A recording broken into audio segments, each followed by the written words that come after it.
ಸ್ಪಂದನ ಟಿವಿಯ ಸಮಸ್ತ ವೀಕ್ಷಕರಿಗೆ ನಮಸ್ಕಾರ. ನಾನು ಕೀರ್ತಿ. ನಮಸ್ತೆ ಡಾಕ್ಟರ್ ವಿಶೇಷ ಕಾರ್ಯಕ್ರಮಕ್ಕೆ ಸ್ವಾಗತ. ಪ್ರತಿ ಬಾರಿ ನಮಸ್ತೆ ಡಾಕ್ಟರ್ ಅಂತ ಹೇಳ್ತೇವೆ, ಒಂದು ವಿಚಾರದ ಬಗ್ಗೆ ಮಾತಾಡ್ತೇವೆ.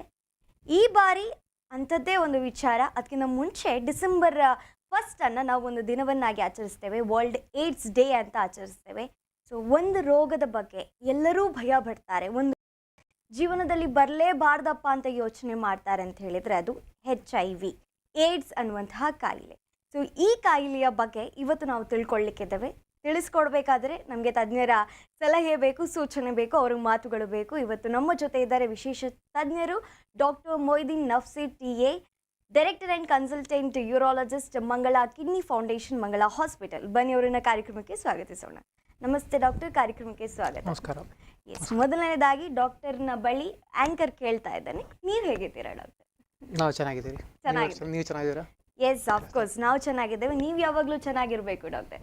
ಎಸ್, ಸೊ ಇನ್ನು ಮುಂದೆ ಈ ವಿಚಾರಗಳು ಯಾವ ರೀತಿ ಹೋಗ್ತದೆ ಅಂತ ಹೇಳಿದರೆ, ಬಹುಶಃ HIV ಅಥವಾ ಏಡ್ಸ್ ಅನ್ನುವಂತಹ ಕಾಯಿಲೆ ಬಗ್ಗೆ ಎಲ್ಲರೂ ತಿಳ್ಕೊಳ್ಳುವಂಥದ್ದು ಒಂದೇ, ಇದು ಯಾವುದೋ ಒಂದು ಬೇಡದ ಕಾಯಿಲೆ ಅನ್ನುವಂಥದ್ದು, ಅಥವಾ ಯಾವುದೋ ಒಂದು ಪಾಪದಿಂದ ಬರುವಂತಹ ಕಾಯಿಲೆ, ಅಥವಾ ಜೀವನ ಬೇಡ ಅನ್ನಿಸುವಂತಹ ಕಾಯಿಲೆ ಅನ್ನುವಂಥದ್ದು. ಸೊ ಡಾಕ್ಟರ್ ಆಗಿ ಇವತ್ತು ನೀವು ನಮಗೆ ತಿಳಿಸ್ಕೊಡ್ತೀರಾ ಏಡ್ಸ್ ಅನ್ನುವಂಥದ್ದು ಏನು, ಅಥವಾ HIV ಇಂದ ಕಿಡ್ನಿಗೆಲ್ಲ ಏನೆಲ್ಲ ಪ್ರಾಬ್ಲಮ್ ಆಗುತ್ತೆ, ಪ್ರತಿಯೊಂದನ್ನು ನೀವು ತಿಳಿಸ್ಕೊಡ್ಲಿಕ್ಕಿದ್ದೀರಾ. ಮೊದಲನೇದಾಗಿ ಡಿಸೆಂಬರ್ 1 ವರ್ಲ್ಡ್ ಏಡ್ಸ್ ಡೇ ಅಂತ ನಾವು ಕರಿತೇವೆ. ಯಾವ ಕಾರಣಕ್ಕಾಗಿ ಈ ದಿನವನ್ನು ಏಡ್ಸ್ ಡೇ ಅಂತ ಕರಿತೇವೆ ಡಾಕ್ಟರ್? ಇದು 1988ರಲ್ಲಿ ಶುರುವಾಗಿದ್ದು, ಡಿಸೆಂಬರ್ 1ನೇ ತಾರೀಕಿನ ವರ್ಲ್ಡ್ ಏಡ್ಸ್ ಡೇ ಅಂತ ಸೆಲೆಬ್ರೇಟ್ ಮಾಡ್ತಾರೆ. ಇದಕ್ಕೆ ಎರಡು ಮುಖ್ಯ ಕಾರಣ. ಒಂದು, ಈ ಏಡ್ಸ್ ಅಂದರೆ ಏನು, HIV ಅಂದರೆ ಏನು ಅಂತ ಎಲ್ಲರಿಗೂ ಡೀಟೇಲ್ ಗೊತ್ತಿಲ್ಲ. ಎಲ್ಲರಿಗೂ ಬರೀ HIV ಮತ್ತು ಏಡ್ಸ್ ಅಂದರೆ ನೀವು ಹೇಳಿದಾಗ ಎಲ್ಲರೂ ಹೆದರ್ಕೊಳ್ಳದೆ ಹೊರತು ಅದು ಏನಂತ ಯಾರಿಗೂ ಎಕ್ಸಾಕ್ಟ್ಲಿ ಗೊತ್ತಿಲ್ಲ. ಅದ್ರ ಬಗ್ಗೆ ಎಲ್ಲರಿಗೂ ಜಾಗೃತಿ ಮೂಡಿಸ್ಲಿಕ್ಕೆ ಒಂದು, ಮತ್ತು ಎರಡನೇದು, ಯಾರ್ಯಾರಿಗೆ ಏಡ್ಸ್ ಅಥವಾ HIV ಇದೆ ಅವರಿಗೆ ಒಂದು ಸಪೋರ್ಟ್ ಸಿಸ್ಟಮ್ ಆಗಿರಲಿ ಅಂತ ಇದನ್ನ ಸೆಲೆಬ್ರೇಟ್ ಮಾಡೋದು. 1988 ಸ್ಟಾರ್ಟ್ ಆಗಿದೆ, ಎಲ್ಲ ವರ್ಷ ಮಾಡ್ತಾ ಬಂದಿದ್ದಾರೆ. Okay, so December 1 world AIDS day ಅಂದ ತಕ್ಷಣ ನಾವು ಪ್ರತಿ ಹಬ್ಬವನ್ನು ಆಚರಿಸ್ಕೊಳ್ಳುವಾಗ ಆ ದಿನ ಮಾತ್ರ ಅದ್ರ ಬಗ್ಗೆ ಯೋಚನೆ ಮಾಡ್ತೇವೆ. ಪ್ರತಿದಿನ ಈ ಕಾಯಿಲೆಯಿಂದ ನಳುವವರು ಇದ್ದೇ ಇರ್ತಾರೆ. ಕಾಯಿಲೆಗಳು ಸೋಂಕಿತರನ್ನು ಕಂಡು ಹಿಡಿಯುವಂಥ ಪದ್ಧತಿ ಕೂಡ ನಡೀತಾನೆ ಇರ್ತದೆ. ಈ HIV ಅಂತ ಹೇಳಿದ್ರೆ ಏನು ಡಾಕ್ಟರ್? HIV ಅಂದರೆ ಅದೊಂದು ಕ್ರಿಮಿ, ಅದು ವೈರಸ್. ಅದರಿಂದ ಬರುವ ಕಾಯಿಲೆ, ಅದನ್ನ ಲಾಸ್ಟ್ ಸ್ಟೇಜ್ನ ಏಡ್ಸ್ ಅಂತ ಹೇಳೋದು. HIV ಇಂದ ಶುರುವಾಗಲೇನೆ ಅದು ಏಡ್ಸ್ ಆಗೋದಿಲ್ಲ. ಅದು HIV ಕ್ರಿಮಿ ವೈರಸ್, ಅದು ಒಬ್ಬರಿಗೆ ಸ್ಪ್ರೆಡ್ ಆದ್ಮೇಲೆ ಅದು ಬೇರೆ ಬೇರೆ ಸ್ಟೇಜ್ ಆಫ್ ಇನ್ಫೆಕ್ಷನ್ ಅಂತ ಇರುತ್ತೆ. ಅದರ ಲಾಸ್ಟ್ ಸ್ಟೇಜ್ನ ಏಡ್ಸ್ ಅಂತ ಹೇಳೋದು. HIV ಅಂದ್ರೆ ಹ್ಯೂಮನ್ ಇಮ್ಯುನೋ ಡಿಫಿಷಿಯನ್ಸಿ ವೈರಸ್. ಅಂದ್ರೆ ಅದರ ಹೆಸರಲ್ಲೇ ಇದೆ, ಒಂದು ಅದು ಮನುಷ್ಯರಿಗೆ ಮಾಡುತ್ತೆ ಹ್ಯೂಮನ್, ಎರಡನೇದು ಇಮ್ಯುನೋ ಡಿಫಿಷಿಯನ್ಸಿ ಅಂದ್ರೆ ಅದು ದೇಹದ ರೋಗ ನಿರೋಧಕ ಶಕ್ತಿಯನ್ನು ಹಾಳು ಮಾಡುತ್ತೆ, ಇಮ್ಯುನೋ ಡಿಫಿಷಿಯನ್ಸಿ ಮಾಡುತ್ತೆ. ಆ ವೈರಸ್ನ ಹೇಳೋದು HIV. ಅದರಿಂದ ಆಗುವ ಕಾಯಿಲೆಗಳು ಬೇರೆ ಬೇರೆ ಸ್ಟೇಜ್ ಅಂತ ಹೇಳಿದೆ ನಿಮಗೆ. ಅದರಲ್ಲಿ ಅಕ್ಯೂಟ್ ಸ್ಟೇಜ್ ಅಂತ ಇದೆ, ನೆಕ್ಸ್ಟ್ ಫಾಲೋಡ್ ಬೈ ಅದು ಲೇಟೆಂಟ್, ಕ್ರಾನಿಕ್ ಲೇಟೆಂಟ್. ಅಂದ್ರೆ ಫಸ್ಟ್ ಅಕ್ಯೂಟ್ ಸ್ಟೇಜ್ ಅಲ್ಲಿ ಇದು ಕಾಯಿಲೆ ಫಸ್ಟ್ ಯಾರಿಗಾದ್ರೂ HIV ಬಂದ ತಕ್ಷಣ ಸ್ಟಾರ್ಟಿಂಗ್ ಅಲ್ಲಿ ಸ್ವಲ್ಪ ದಿನ, 2 ರಿಂದ 4 ವಾರಗಳು ಅದು ಅಕ್ಯೂಟ್ ಸ್ಟೇಜ್ ಅಂತ ಹೇಳ್ತೇವೆ. ನೆಕ್ಸ್ಟ್ ಕ್ರಾನಿಕ್ ಲೇಟೆಂಟ್, ಅಂದ್ರೆ ಈ 1 ತಿಂಗಳಿಂದ 8 ರಿಂದ 10 ವರ್ಷ ತನಕ ಇದು ಗೊತ್ತೇ ಆಗುದಿಲ್ಲ, ಅದು ಕ್ರಾನಿಕ್ ಲೇಟೆಂಟ್ ಸ್ಟೇಜ್. ನೆಕ್ಸ್ಟ್ ಬರೋದು ಏಡ್ಸ್, ಅದು 8 ರಿಂದ 10 ವರ್ಷ ಕಳೆದು ಬರೋದು. ಈ ಥರ ಬೇರೆ ಬೇರೆ ಸ್ಟೇಜಲ್ಲಿ ಬರುತ್ತೆ. ಏಡ್ಸ್ ಅಂದರೆ acquired immunodeficiency syndrome. Acquired ಅಂದರೆ ಮುಂಚೆ ಇತ್ತಿಲ್ಲ, ಈಗ ಬಂತು. ಅಕ್ವೈರ್ಡ್ ಇಮ್ಯುನೋ ಡಿಫಿಷಿಯನ್ಸಿ ಅಂದರೆ ರೋಗ ನಿರೋಧಕ ಶಕ್ತಿ ಹೋಗಿದೆ. ಸಿಂಡ್ರೋಮ್ ಅಂದರೆ ಇದರಲ್ಲಿ ತುಂಬಾ ಕಾಯಿಲೆಗಳು ಒಳಪಟ್ಟದ್ದು ಸಿಂಡ್ರೋಮ್ ಅಂತ ಹೇಳೋದು. ಅದು ಒಂದು ಕಾಯಿಲೆ ಅಲ್ಲ, ತುಂಬಾ ಕಾಯಿಲೆ ಒಳಪಟ್ಟಿದೆ, ಅದಕ್ಕೆ ಸಿಂಡ್ರೋಮ್ ಅಂತ ಹೆಸರು ಕೊಟ್ಟಿರೋದು ಅದಕ್ಕೆ. ಓಕೆ, ಸೊ ನಾನು ನೇರವಾಗಿ ನಮ್ಮ ಸ್ಟ್ಯಾಟಿಸ್ಟಿಕ್ಸಿಗೆ ಹೋಗ್ತೇನೆ ಡಾಕ್ಟರ್. ಸೊ ಈಗ ನಮ್ಮ ಇಂಡಿಯಾದಲ್ಲಿರ್ಬೋದು, ಇಂಡಿಯಾದ ಬಗ್ಗೆ ಮಾತಾಡೋದಕ್ಕಿಂತ ಕರ್ನಾಟಕ ಅಂತಾನೆ ತಗೊಳ್ಳೋಣ. ಕರ್ನಾಟಕದಲ್ಲಿ ಏಡ್ಸ್ನ ಸೋಂಕಿತರ ಸಂಖ್ಯೆ ಕಮ್ಮಿ ಆಗಿದೆಯೋ ಅಥವಾ ಜಾಸ್ತಿ ಆಗಿದೆ? ಈಗ ಮುಂದೆ ಹಿಂದಿನ ಕಾಲಕ್ಕೆ ಕಂಪೇರ್ ಮಾಡಿದರೆ ಇವಾಗ ಆಕ್ಚುಲಿ ಏಡ್ಸ್ನ ಸೋಂಕು ಕಡಿಮೆ ಆಗ್ತಾ ಹೋಗ್ತಾ ಇದೆ, ಯಾಕಂದ್ರೆ ಜಾಗೃತಿ ಮೂಡ್ತಾ ಇದೆ, ಆಯ್ತಾ. ಅದರಿಂದ ಏಡ್ಸ್ ಕಾಯಿಲೆ ಒಂದು ಕಡಿಮೆ ಆಗ್ತಾ ಇದೆ. ಎರಡನೇದು, ಒಂದು ಇವಾಗ ಮುಂಚಿನಷ್ಟು ಡ್ರಗ್ ಅಡಿಕ್ಷನ್ ಅದಿಲ್ಲ, ಮತ್ತೆ ಬೇರೆ ಅನಧಿಕೃತ ಲೈಂಗಿಕ ಸಂಬಂಧ ಅದೆಲ್ಲ ಕಡಿಮೆ ಆಗುತ್ತೆ. ಸೊ ಅದರಿಂದ over A period of time AIDS ಕಡಿಮೆ ಆಗ್ತಾನೆ ಹೋಗುತ್ತೆ. ಓಕೆ, ಸೊ HIV ಏಡ್ಸ್ ಇದೆರಡೂ ಕೂಡ ಬೇರೆ ಬೇರೆ ಅನ್ನುವಂಥದ್ದು. ಕೊನೆಯ ಸ್ಟೇಜನ್ನು ಏಡ್ಸ್ ಅಂತ ಕರೀತಾರೆ ಅಂತ ನೀವು ಹೇಳಿದ್ರಿ. ಈ HIV ಬರಲಿಕ್ಕೆ ಮುಖ್ಯ ಕಾರಣ ಏನು? ಯಾವ ಕಾರಣದಿಂದಾಗಿ HIV ಬರುತ್ತೆ? HIV ಅಂದರೆ ನಿಮಗೆ ಹೇಳಿದೆ, ಅದು ಕ್ರಿಮಿ ವೈರಸ್. ಅದು ಒಬ್ಬರಿಂದ ಒಬ್ಬರಿಗೆ ಹೇಗೆ ಹರಡುತ್ತೆ? ಮೊದಲದಾಗಿ ಮತ್ತೆ ಕಾಮನೆಸ್ಟ್ ಅನಧಿಕೃತ ಲೈಂಗಿಕ ಸಂಬಂಧ, ಅದು ಮೊದಲನೇ ಕಾರಣ. ಎರಡನೇದು ಈ ಡ್ರಗ್ ಅಡಿಕ್ಟ್ಸ್ ಒಂದೇ ನೀಡಲ್ನ ಮಲ್ಟಿಪಲ್ ಯೂಸಸ್ ಮಾಡ್ತಾರೆ. ಯಾವುದೇ ಹಾಸ್ಪಿಟ್ಲಿಗೆ ಹೋದಾಗ ನೀವು ನೋಡಿರ್ಬೋದು, ಎಲ್ಲೂ ಕೂಡ ಒಂದೇ ನೀಡ್ಲು ಮತ್ತೆ ಯೂಸ್ ಮಾಡಲ್ಲ. ಒಂದೇ ಪೇಷಂಟಿಗೆ ಬೆಳಗ್ಗೆ ಮಧ್ಯಾಹ್ನ ರಾತ್ರಿ ಇಂಜೆಕ್ಷನ್ ಕೊಡ್ಬೇಕಂದ್ರೆ 3 ಸತಿ ಬೇರೆ ನೀಡ್ಲು. ಒಮ್ಮೆ ಯೂಸ್ ಮಾಡಿದ್ರೆ ಸಿಂಗಲ್ ಯೂಸ್ ನೀಡಲ್ಲ ಬರೋದೀಗ, ಸಿಂಗಲ್ ಯೂಸ್ ಮಾಡ್ತೇವೆ ಬಿಸಾಕ್ತೇವೆ ಅಷ್ಟೇ. 2 ಇಂಜೆಕ್ಷನ್ ಕೊಡ್ಲಿಕ್ಕಿದ್ರೆ 2ಕ್ಕೂ ಬೇರೆ ಬೇರೆ ನೀಡಲ್ಲ. ಸೊ ಅಷ್ಟು ರಿಯೂಸ್ ಎಲ್ಲೂ ಮಾಡೋದಿಲ್ಲ ಹಾಸ್ಪಿಟ್ಲಲ್ಲಿ. ಆದರೆ ಡ್ರಗ್ ಅಡಿಕ್ಟ್ಸ್ ಆಗಲ್ಲ. ಅವ್ರೇನ್ ಮಾಡ್ತಾರೆ, 4 ಜನ ಕೂತ್ಕೊಂಡು ಒಂದೇ ಇಂಜೆಕ್ಷನ್ ತಗೊಂಡು ಎಲ್ಲ ಸ್ವಲ್ಪ ಸ್ವಲ್ಪ ಸ್ವಲ್ಪ ಇಂಜೆಕ್ಟ್ ಮಾಡ್ಕೊಳ್ತಾರೆ. ಅವಾಗ ಅದು ಒಬ್ಬರಿಂದ ಒಬ್ಬರಿಗೆ ಅಲ್ಲಿ ಸ್ಪ್ರೆಡ್ ಆಗುತ್ತೆ. ಮತ್ತೆ 3ನೇ ವಿಧಾನ ತಾಯಿಯಿಂದ ಮಕ್ಕಳಿಗೆ ಡ್ಯೂರಿಂಗ್ ಡೆಲಿವರಿ ಅಥವಾ ಪ್ರೆಗ್ನೆನ್ಸಿ ಇರಬೇಕಾದ್ರೆ. 4ನೇದು ಬ್ಲಡ್ ಟ್ರಾನ್ಸ್ಫ್ಯೂಷನ್ಸ್ ಅಲ್ಲಿ ಬರ್ತದೆ ಅಂತ ಹೇಳ್ತಾರೆ, ಬಟ್ ಪ್ರಾಕ್ಟಿಕಲಿ ನಾವು ನೋಡಿಲ್ಲ. ಹಿಂದಿನ ಕಾಲದಲ್ಲಿ ಇದ್ದಿರ್ಬೋದು, ಯಾಕಂದ್ರೆ ಆವಾಗ ಟೆಸ್ಟಿಂಗ್ ಅಲ್ಲಿ ಅಷ್ಟು ಸರಿ ಇತ್ತಿಲ್ಲ. ಇದು 30-40 ವರ್ಷದ ಮುಂಚಿನ ವಿಷಯ ಹೇಳ್ತಿರೋದು. ಇವಾಗಂತೂ ಪ್ರಾಕ್ಟಿಕಲಿ ಬ್ಲಡ್ ಟ್ರಾನ್ಸ್ಫ್ಯೂಷನ್ ಅಂತ ಹಾಗೆ ಬರೋದಿಲ್ಲ. ಬೇರೆ ಇದು ಮೇಯ್ನ್ ಕಾರಣ. ಇದಲ್ಲದೆ ಬೇರೆ ಸೊಳ್ಳೆ ಕಚ್ಚೋದಾಗ್ಲಿ ಅಥವಾ ಒಟ್ಟಿಗೆ ಕೂತ್ಕೊಳ್ಳೋದಾಗ್ಲಿ, ಈ ಥರ ಒಂದೇ ಯುಟೆನ್ಸಿಲ್ ಯೂಸ್ ಮಾಡೋದಾಗ್ಲಿ, ಇದರಿಂದೆಲ್ಲ ಸ್ಪ್ರೆಡ್ ಆಗೋದಿಲ್ಲ. ಸೊ ಏಡ್ಸ್ ಅನ್ನುವಂಥದ್ದು ನೀವು HIV ಅಂತ ಹೇಳ್ಬೋದು. ಸೊ ನೀವು ಹೇಳಿದ್ರಿ ಈ ಅನಧಿಕೃತ ಲೈಂಗಿಕ ಸಂಬಂಧಗಳಿಂದ ಅಂತ, ಅದನ್ನು ಸ್ವಲ್ಪ ವಿವರಿಸಿ ನೀವು ಹೇಳೋದಾದ್ರೆ. ಓಕೆ, ಅಂದರೆ ಬೇಸಿಕಲಿ ಏನು, ಯಾರಿಗೆ ಒಬ್ಬರಿಗೆ HIV ಇದೆ ಅವರ ಜೊತೆ ಸೆಕ್ಷುವಲ್ ಕಾಂಟ್ಯಾಕ್ಟ್ ಆದರೆ ಅವಾಗ ಬರೋದು ಅದು. ಓಕೆ, ಅದಲ್ದೇ ಅದು ಈಗ ಯಾರು ಅಂತ ಇದಿಲ್ಲ, ಅದು ಮೇಲ್ ಇರ್ಬೋದು, ಅದು ಫೀಮೇಲ್ ಇರ್ಬೋದು. ಒಬ್ರು ಫೀಮೇಲಿಂದ ಮೇಲ್ಸ್ಗೆ, ಅಂದರೆ ಒಬ್ರು ಫೀಮೇಲಿಗೆ HIV ಇದ್ರೆ ಮೇಲ್ಸ್ ಅವ್ರ ಜೊತೆ ಸೆಕ್ಷುವಲ್ ಕಾಂಟ್ಯಾಕ್ಟ್ ಆದಾಗ ಈ ಫೀಮೇಲಿಂದ ಮೇಲಿಗೆ ಟ್ರಾನ್ಸ್ಫರ್ ಆಗೋದು ಯೂಶಲಿ ಕಡಿಮೆ. ಅದೇ ಮೇಲಿಂದ ಫೀಮೇಲ್ಗೆ ತುಂಬ ಈಸಿಯಾಗಿ ಆಗ್ತದೆ ಟ್ರಾನ್ಸ್ಫರ್. ಸೊ ಇದೊಂದು ಸಣ್ಣ ವ್ಯತ್ಯಾಸ ಉಂಟು ಮೇಲಿಂದ ಫೀಮೇಲ್ಗೆ ಮತ್ತು ಫೀಮೇಲಿಂದ ಮೇಲಿಗೆ. ಎಸ್. ಸೊ ಈಗ ಮದುವೆ ಆಗುವಂಥ ಸಂದರ್ಭದಲ್ಲಿ, ಈಗ ಲವ್ ಮ್ಯಾರೇಜ್ ಅಥವಾ ಅರೇಂಜ್ ಮ್ಯಾರೇಜ್, ನಮಗೆ ಗೊತ್ತಿರೋದಿಲ್ಲ ಅವರಿಗೆ ಯಾವ ಕಾಯಿಲೆ ಇದೆಯೋ ಯಾವ ಸೋಂಕಿದೆಯೋ. ಹಾಗಂತ ಮದುವೆಯ ಪ್ರಪೋಸಲ್ ಬಂದ ತಕ್ಷಣ ನಿಮಗೆ HIV ಇದೆ ಅಂತ ನಾವು ನೇರವಾಗಿ ಕೇಳೋಕ್ಕಾಗಲ್ಲ ಡಾಕ್ಟರ್. ಸೊ HIV ಸೋಂಕಿತರ ಲಕ್ಷಣಗಳೇನು, ನಾವು ಹೇಗೆ ಅದನ್ನು ಕಂಡುಕೊಳ್ಬೋದು, ಅವರಿಂದ ಹೇಗೆ ನಾವು ದೂರ ಇರ್ಬೋದು? ನೀವು ಹೇಳಿದಾಗೆ ಮದುವೆ ಪ್ರಪೋಸಲ್ ಅಥವಾ ನಿಮ್ಗೆ ಯಾರನ್ನ ಒಬ್ರು ಇಷ್ಟ ಆದರೆ ಯಾವುದೇ ಕಾರಣಕ್ಕೆ ಅದೆಲ್ಲ ಕೇಳಲಿಕ್ಕೂ ಆಗೋದಿಲ್ಲ, ಆ ಟೆಸ್ಟ್ ರಿಪೋರ್ಟ್ ಯಾರಿಗೂ ಕೇಳಲಿಕ್ಕೂ ಆಗೋದಿಲ್ಲ, ಆಯಿತಾ. ಸೊ ಇವಾಗ ಅದರ ಸಿಂಪ್ಟಮ್ಸ್ ಗೊತ್ತಾಗೋಷ್ಟಿಗೆ ತುಂಬ ಲೇಟ್ ಆಗ್ತದೆ. ನಾನು ನಿಮ್ಗೆ ಅದೇ ಹೇಳಿದ್ದು, HIV ಅಂತ ಶುರು ಆದಾಗ ಅಕ್ಯೂಟ್ ಸ್ಟೇಜಲ್ಲಿ ಏನು ಬರ್ತದೆ, ಆ ಫಸ್ಟ್ 2 to 4 ವೀಕ್ಸಲ್ಲಿ ಜ್ವರ, ಯಾವುದೇ ವೈರಲ್ ಕಾಯಿಲೆ ಹೇಗೆ ಬರ್ತದೆ, ಜ್ವರ, ತಲೆನೋವು, ಬಾಡಿ ಏಕ್, ಮೈಕೈ ನೋವು ಬರೋದು, ಲೂಸ್ ಮೋಷನ್, ಹೊಟ್ಟೆ ನೋವು, ಇದು ಯಾವುದೇ ವೈರಸ್ಗೆ ಕಾಮನ್, HIV ಅಂತ ಅಲ್ಲ. ನೀವೀಗ ಕೋವಿಡ್ ಬಂದಾಗ ಕೇಳಿರ್ಬೋದು, ಆವಾಗಲೂ ಕೂಡ ಇದೇ ತಾನೇ ಸಿಂಪ್ಟಮ್ ಇದ್ದಿದ್ದು. ಜ್ವರ ಬರುತ್ತೆ, ಹೆಡ್ ಏಕ್ ಇರುತ್ತೆ, ದಮ್ ಕಟ್ಟುತ್ತೆ, ಹೊಟ್ಟೆ ನೋವು ಬರುತ್ತೆ, ಬ್ಯಾಕ್ ಏಕ್ ಬರುತ್ತೆ, ಇದೇನೆ. ಡೆಂಗು ಅಲ್ಲಿದ್ರು ಸೇಮ್ ಸಿಂಪ್ಟಮ್ ಬರೋದು, ಯಾವುದೇ ವೈರಲ್ ಕಾಯಿಲೆಗೆ ಸೇಮ್ ಸಿಂಪ್ಟಮ್. ಸೊ ಸಿಂಪ್ಟಮ್ ಇಟ್ಕೊಂಡು ಇದು HIV ಅಲ್ವಾ ಅಂತ ಕಂಡುಹಿಡಿಯಲಿಕ್ಕೆ ಆಗೋದಿಲ್ಲ. ಸೊ ಯಾವುದೇ ವೈರಸ್ಸಲ್ಲೂ ಅದೇ ಬರ್ತದೆ. ಒಂದು ನಾರ್ಮಲ್ ಇನ್ಫ್ಲುಯೆನ್ಸಾ ವೈರಸ್ಸಲ್ಲೂ ಸೇಮ್ ಸಿಂಪ್ಟಮೇ ಬರೋದು. So first 1 month it's A common symptom for any virus. ಆಮೇಲೆ ಇದು ಬಾಡಿಯಲ್ಲಿ ಗೊತ್ತೇ ಆಗೋದಿಲ್ಲ, ಇದು ಬಾಡಿಯಲ್ಲಿ ರೆಪ್ಲಿಕೇಟ್ ಆಗ್ತಾ ಹೋಗುತ್ತೆ. 8 ರಿಂದ 10 ವರ್ಷ ತನಕ ಯಾವ ಸಿಂಪ್ಟಮೂ ಬರೋದಿಲ್ಲ. ವೆರಿ ರೇರ್ ಯಾವುದೋ ಸಿಂಪ್ಟಮ್ ಬರೋದು. Once this crosses into AIDS stage, that is the 3rd stage, ಆವಾಗ ಮಾತ್ರ ಸಿಂಪ್ಟಮ್ ಶುರು ಆಗುತ್ತೆ. ಏಡ್ಸ್ ಅಂದರೆ ನಾನು ಹೇಳಿದೆ ಅಕ್ವೈರ್ಡ್ ಇಮ್ಯುನೋ ಡಿಫಿಷಿಯನ್ಸಿ ಸಿಂಡ್ರೋಮ್. ಆವಾಗ ಇಮ್ಯುನೋ ಡಿಫಿಷಿಯನ್ಸಿ ಆಗ್ತಾ ಬರುತ್ತೆ. ಈ 1 ತಿಂಗಳಿಂದ 8-10 ವರ್ಷ ತನಕ ಇಮ್ಯುನೋ ಡಿಫಿಷಿಯನ್ಸಿ ಆಗ್ತಾ ಬಂದು ಲಾಸ್ಟ್ 8-10 ವರ್ಷ ಆದಾಗ ಸಿಂಪ್ಟಮ್ಸ್ ಶುರು ಆಗುತ್ತೆ. ಆವಾಗೇನು ಸಿಂಪ್ಟಮ್ಸು, ಮತ್ತೆ ಇದೇನೆ, ಜ್ವರ, ಊಟ ಸೇರೋದಿಲ್ಲ, ವೆಯ್ಟ್ ಲಾಸ್, ಮತ್ತು ಬೇರೆ ಕಾಯಿಲೆಗಳು ಅಟ್ಯಾಕ್ ಆಗುತ್ತೆ. ಯಾಕಂದರೆ ರೋಗ ನಿರೋಧಕ ಶಕ್ತಿ ಕಡಿಮೆ ಆಯ್ತಲ್ಲ, ಆವಾಗ ಬೇರೆ ಕಾಯಿಲೆಗಳು ಬರೋಕ್ಕೆ ಶುರು ಆಗುತ್ತೆ. ಬೇರೆ ಕಾಯಿಲೆ ಅಂದರೆ ಏನು, ಒಂದು TB ಬರಲಿಕ್ಕೆ ಶುರು ಆಗುತ್ತೆ, ಫಂಗಲ್ ಇನ್ಫೆಕ್ಷನ್ಸ್ ಆಗಲಿಕ್ಕೆ ಶುರು ಆಗುತ್ತೆ. ನಾರ್ಮಲಿ ನಮ್ಮ ದೇಹದಲ್ಲಿ ಫಂಗಲ್ ಇನ್ಫೆಕ್ಷನ್ ಅಷ್ಟು ಈಸಿಯಾಗಿ ಆಗೋದಿಲ್ಲ, ಯಾಕಂದರೆ ನಮ್ಮ ರೋಗ ನಿರೋಧಕ ಶಕ್ತಿ ಚೆನ್ನಾಗಿರುತ್ತೆ.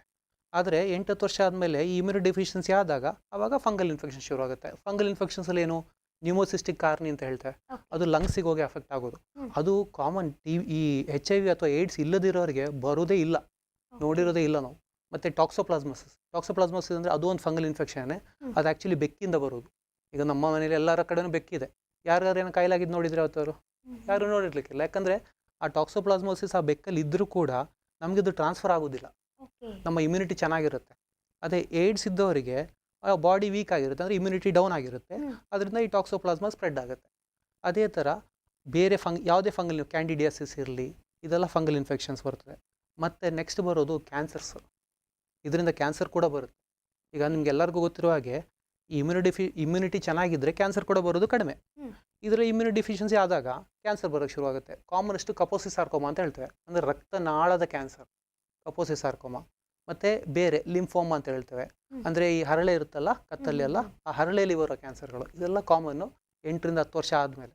ಅಷ್ಟೊತ್ತು ಈಗ ಸಿಂಪ್ಟಮ್ ನೋಡ್ಕೊಂಬಿಟ್ಟು ಯಾರಿಗೂ ಇದೆಯಾ ಇಲ್ಲೋ ಅಂತ ಕಂಡಿಡ್ಲಿಕ್ಕಂತ ಯಾವುದೇ ಕಾರಣಕ್ಕೂ ಆಗೋದಿಲ್ಲ. ನೀವು ನಮಗಿರುವಂಥ ಸ್ವಲ್ಪ ಹೋಪ್ಸನ್ನು ನೀವು ಇವತ್ತು ದೂರ ಮಾಡಿಬಿಟ್ರಿ.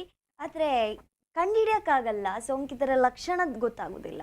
ಆದರೆ ಏಡ್ಸ್ ಅಥವಾ HIV ಹೇಗೆ ಪ್ರಿವೆಂಟ್ ಮಾಡ್ಬೋದು ಡಾಕ್ಟರ್? ಇದು ಹೇಗೆ ಸಾಧ್ಯ ಅದನ್ನು ತಡೆದು ಹಿಡಿಲಿಕ್ಕೆ? ಓಕೆ, ಇವಾಗ ಮೊದಲಾಗಿ ಒಂದು ಆಬ್ವಿಯಸ್ಲಿ ಯಾವುದೇ ಕಾರಣಕ್ಕೂ ಡ್ರಗ್ ಅಡಿಕ್ಷನ್ ಮಾಡೋದೇ ಒಳ್ಳೆಯದಲ್ಲ. ಮತ್ತು ಇನ್ಯಾವುದೇ ಈಗ ಮುಂಚಿನ ಥರ ಎಲ್ಲೂ ನಾವು ಹೇಳಿದ ನೀಡಲ್ಸ್ ರಿಯೂಸ್ ಆಗೋದಿಲ್ಲ ಇವಾಗ. ಸೊ ನಿಮಗೆ ಗೊತ್ತಿದ್ದಲ್ಲಿ ಆಗೋಷ್ಟು ಎಲ್ಲೂ ನೀಡಲ್ಸ್ ರಿಯೂಸ್ ಮಾಡ್ಲಿಕ್ಕೆ ಹೋಗಬಾರ್ದು, ಡ್ರಗ್ ಅಡಿಕ್ಷನೇ ಮಾಡಬಾರ್ದು, ಮತ್ತು ನೀಡಲ್ಸ್ ರಿಯೂಸ್ ಮಾಡಬಾರ್ದು. ಮತ್ತು ಎರಡನೇದು ನಾನು ಆಗಲೇ ಹೇಳಿದೆ, ಸೆಕ್ಷುವಲ್ ಕಾಂಟ್ಯಾಕ್ಟ್ ಅನ್ಲೆಸ್ ಅಂಟಿಲ್ ನಿಮಗೆ ಆ ಪರ್ಸನ್ ಗೊತ್ತಿದ್ದಾರೆ ಪ್ಲಸ್ ಅವ್ರಿಗೆ ಏನಿಲ್ಲ ಅಂತಂದರೆ ಮಾತ್ರ ಸೆಕ್ಷುವಲ್ ಕಾಂಟ್ಯಾಕ್ಟ್, ಇಲ್ಲ ಅಂತ ಹೇಳಿದ್ರೆ ಬ್ಯಾರಿಯರ್ಸ್ ಯೂಸ್ ಮಾಡಬೇಕು.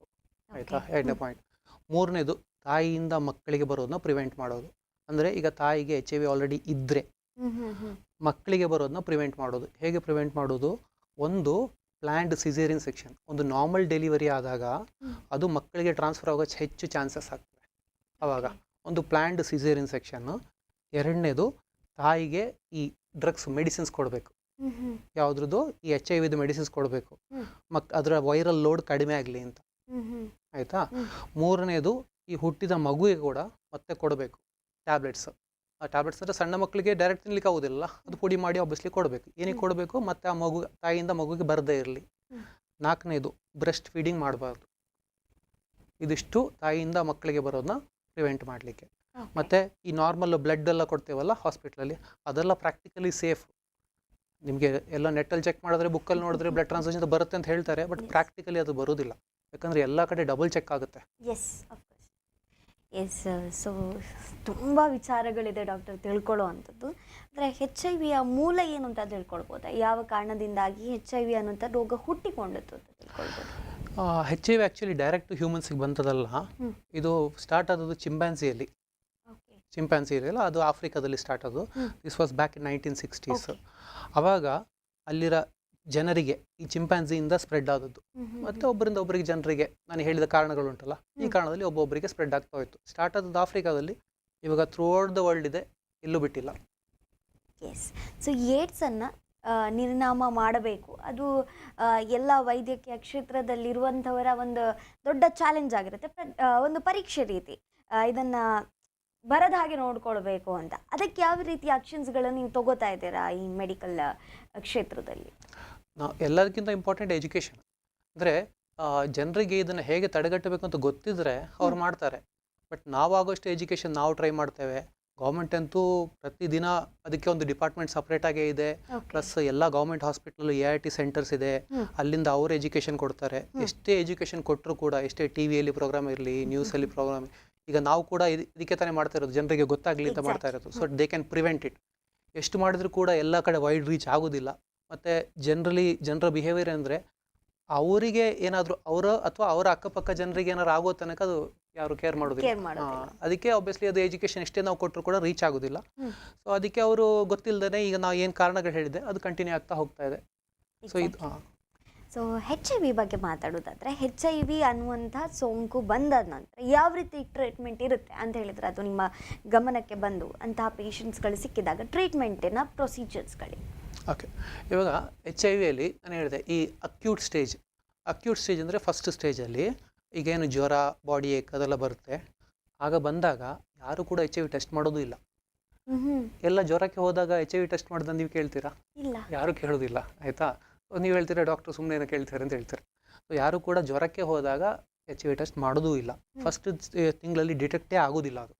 ಸೊ ಈಗ ಜ್ವರ ಅಂತ ಯಾರು ಬಂದರೆ ಅಕ್ಯೂಟ್ ಸ್ಟೇಜಲ್ಲಿ ನಾವೊಂದು ಬೇರೆ ಜ್ವರಕ್ಕೆ ಹೇಗೆ ಟ್ರೀಟ್ ಮಾಡ್ತೇವೆ, ವೈರಲ್ ಡಿಸೀಸ್ಗೆ, ಹಾಗೆ ಟ್ರೀಟ್ ಮಾಡಿ ಕಳಿಸಿರ್ತೇವೆ. ಗೊತ್ತೇ ಆಗೋದಿಲ್ಲ, ಅದು ಐಡೆಂಟಿಫೈ ಮಾಡೋದಿಲ್ಲ. ಮತ್ತು ಈ ಲೇಟೆಂಟ್ ಸ್ಟೇಜಲ್ಲಿ ಅವರು ಅಂದರೆ ಈ 1 ತಿಂಗಳಿಂದ 8 ರಿಂದ 10 ವರ್ಷ ತನಕ ಅವರು ಬೇರೆನಾದರೂ ಕಾಯಿಲೆಗೆ ಹಾಸ್ಪಿಟ್ಲಿಗೆ ಹೋಗ್ತಾರೆ. ಫಾರ್ ಎಕ್ಸಾಂಪಲ್, ಈಗ ಅವರು ಕಲ್ಲು ತೊಂದರೆ ಬಂತು, ಹರ್ನಿಯಾ ತೊಂದರೆ ಬಂತು, ಅಥವಾ ಬೇರೆನೋ ಹೊಟ್ಟೆ ನೋವು ಬಂತು, ಅಥವಾ ಅವರಿಗೆ ಶ್ವಾಸಕೋಶ ಇನ್ಫೆಕ್ಷನ್ ಆಯಿತು, ಅವರು ಹಾಸ್ಪಿಟ್ಲಿಗೆ ಹೋಗ್ತಾರೆ. ಹಾಸ್ಪಿಟ್ಲಿಗೆ ಹೋದಾಗ ಅದು ಯೂಶಲಿ ಚೆಕ್ ಮಾಡ್ತಾರೆ.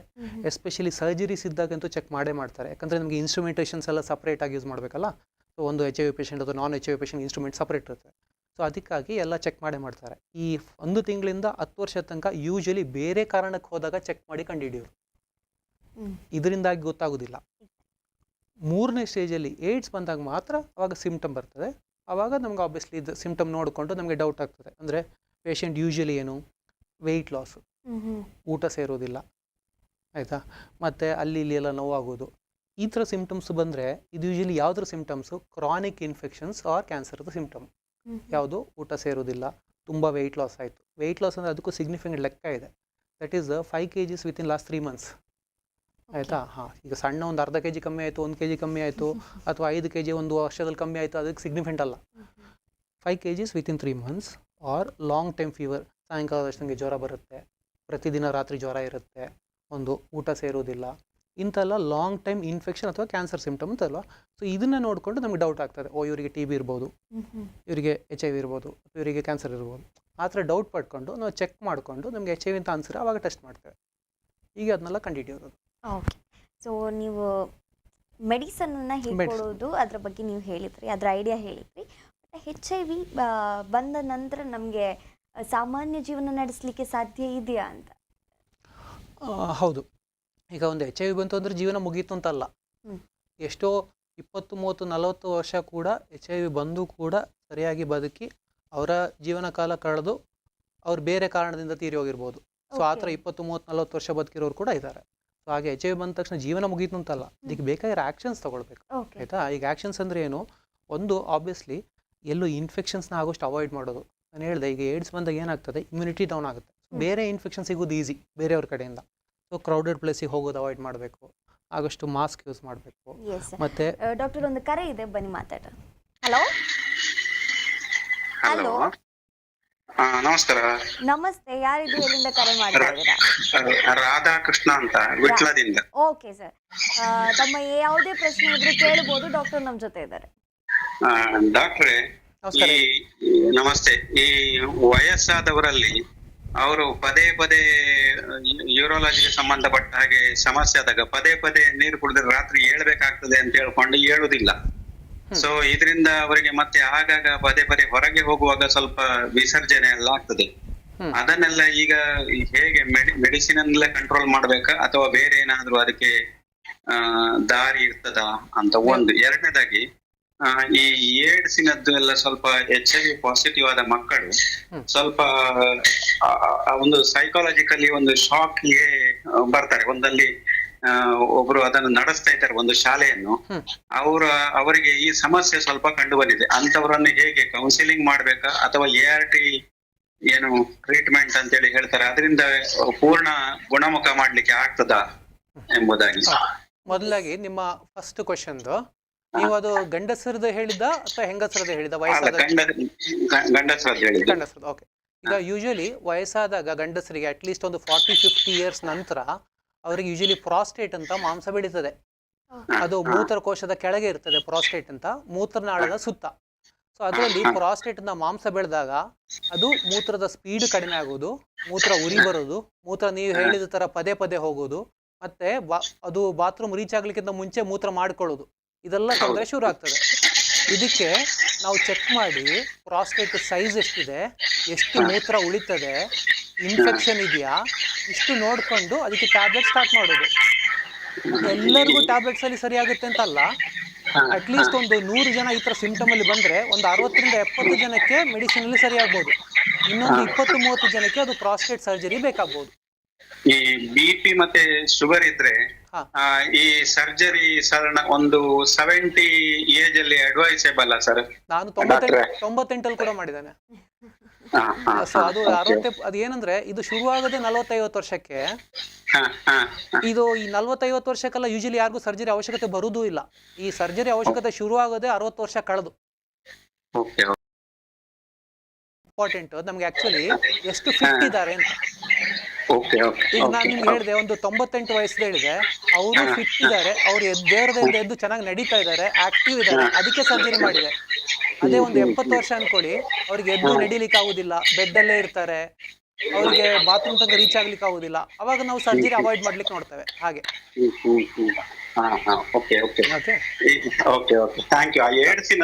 ಮತ್ತೆ ಎರಡನೇದು, ಈಗ ನೀವು ಹೇಳಿದ್ರಲ್ಲ, ಈಗ ಅವರಿಗೆ ಸೈಕಲಾಜಿಕಲ್ ಸಪೋರ್ಟ್ ಬೇಕಾ, ART ಸೆಂಟರ್ ಹೋಗ್ಬೇಕಾ ಅಂತ. ಈಗ ಗವರ್ಮೆಂಟ್ ಎಲ್ಲಾ ಹಾಸ್ಪಿಟಲ್ಸ್ ಅಲ್ಲಿ ART ಸೆಂಟರ್ ಶುರು ಮಾಡಿದ್ದಾರೆ. ಆ ART ಸೆಂಟರ್ ಅಲ್ಲಿ ಬರೀ ಮೆಡಿಸಿನ್ಸ್ ಮಾತ್ರ ಅಲ್ಲ, ಅಲ್ಲಿ ಎಜುಕೇಶನ್, ಕೌನ್ಸಿಲಿಂಗ್, ಮೆಡಿಸಿನ್ಸ್ ಇದೆಲ್ಲ ಕೂಡ ಇನ್ವಾಲ್ವ್ ಆಗಿದೆ ಅಲ್ಲಿ. ಓಕೆ. ಅದು ಎಲ್ಲ ಡಿಪಾರ್ಟ್ಮೆಂಟು ಅಲ್ಲಿ ಇನ್ವಾಲ್ವ್ ಆಗಿದೆ. ಅದಕ್ಕೆ ನೀವು ಆ ಮಕ್ಕಳು ಮತ್ತು ಅಲ್ಲಿ ಯಾರು ನಡೆಸ್ತಾರೆ ಸ್ಕೂಲ್ ಅಂತ ಹೇಳಿದ್ರಲ್ಲ, ಅವರಿಗೆ ART ಸೆಂಟರ್ ಜೊತೆ ಕಾಂಟ್ಯಾಕ್ಟ್ ಮಾಡಿ ಕೊಡಿ.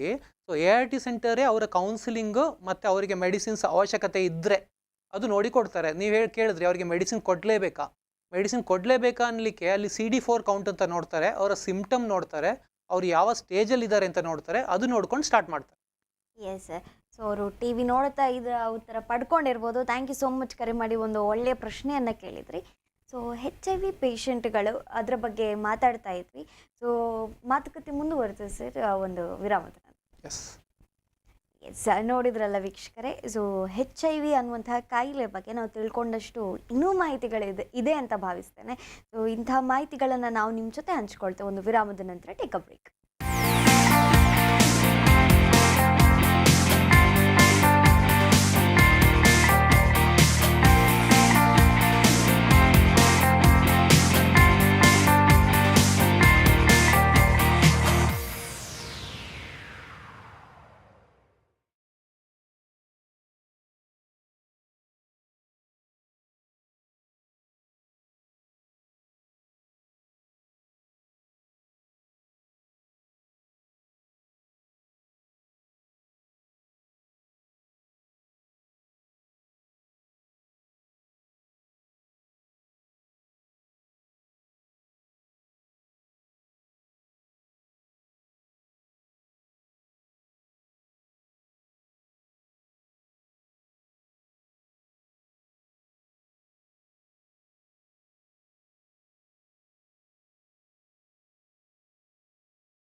ಬಳಿಕ ಮತ್ತೊಮ್ಮೆ ನಮಸ್ತೆ ಡಾಕ್ಟರ್ ವಿಶೇಷ ಕಾರ್ಯಕ್ರಮಕ್ಕೆ ಸ್ವಾಗತ. ನಾನು ಕೀರ್ತಿ. ಡಾಕ್ಟರ್ ನಮ್ಮ ಜೊತೆಗಿದ್ದಾರೆ, ಅವರ ಹತ್ರ ಮಾತಾಡೋಣ.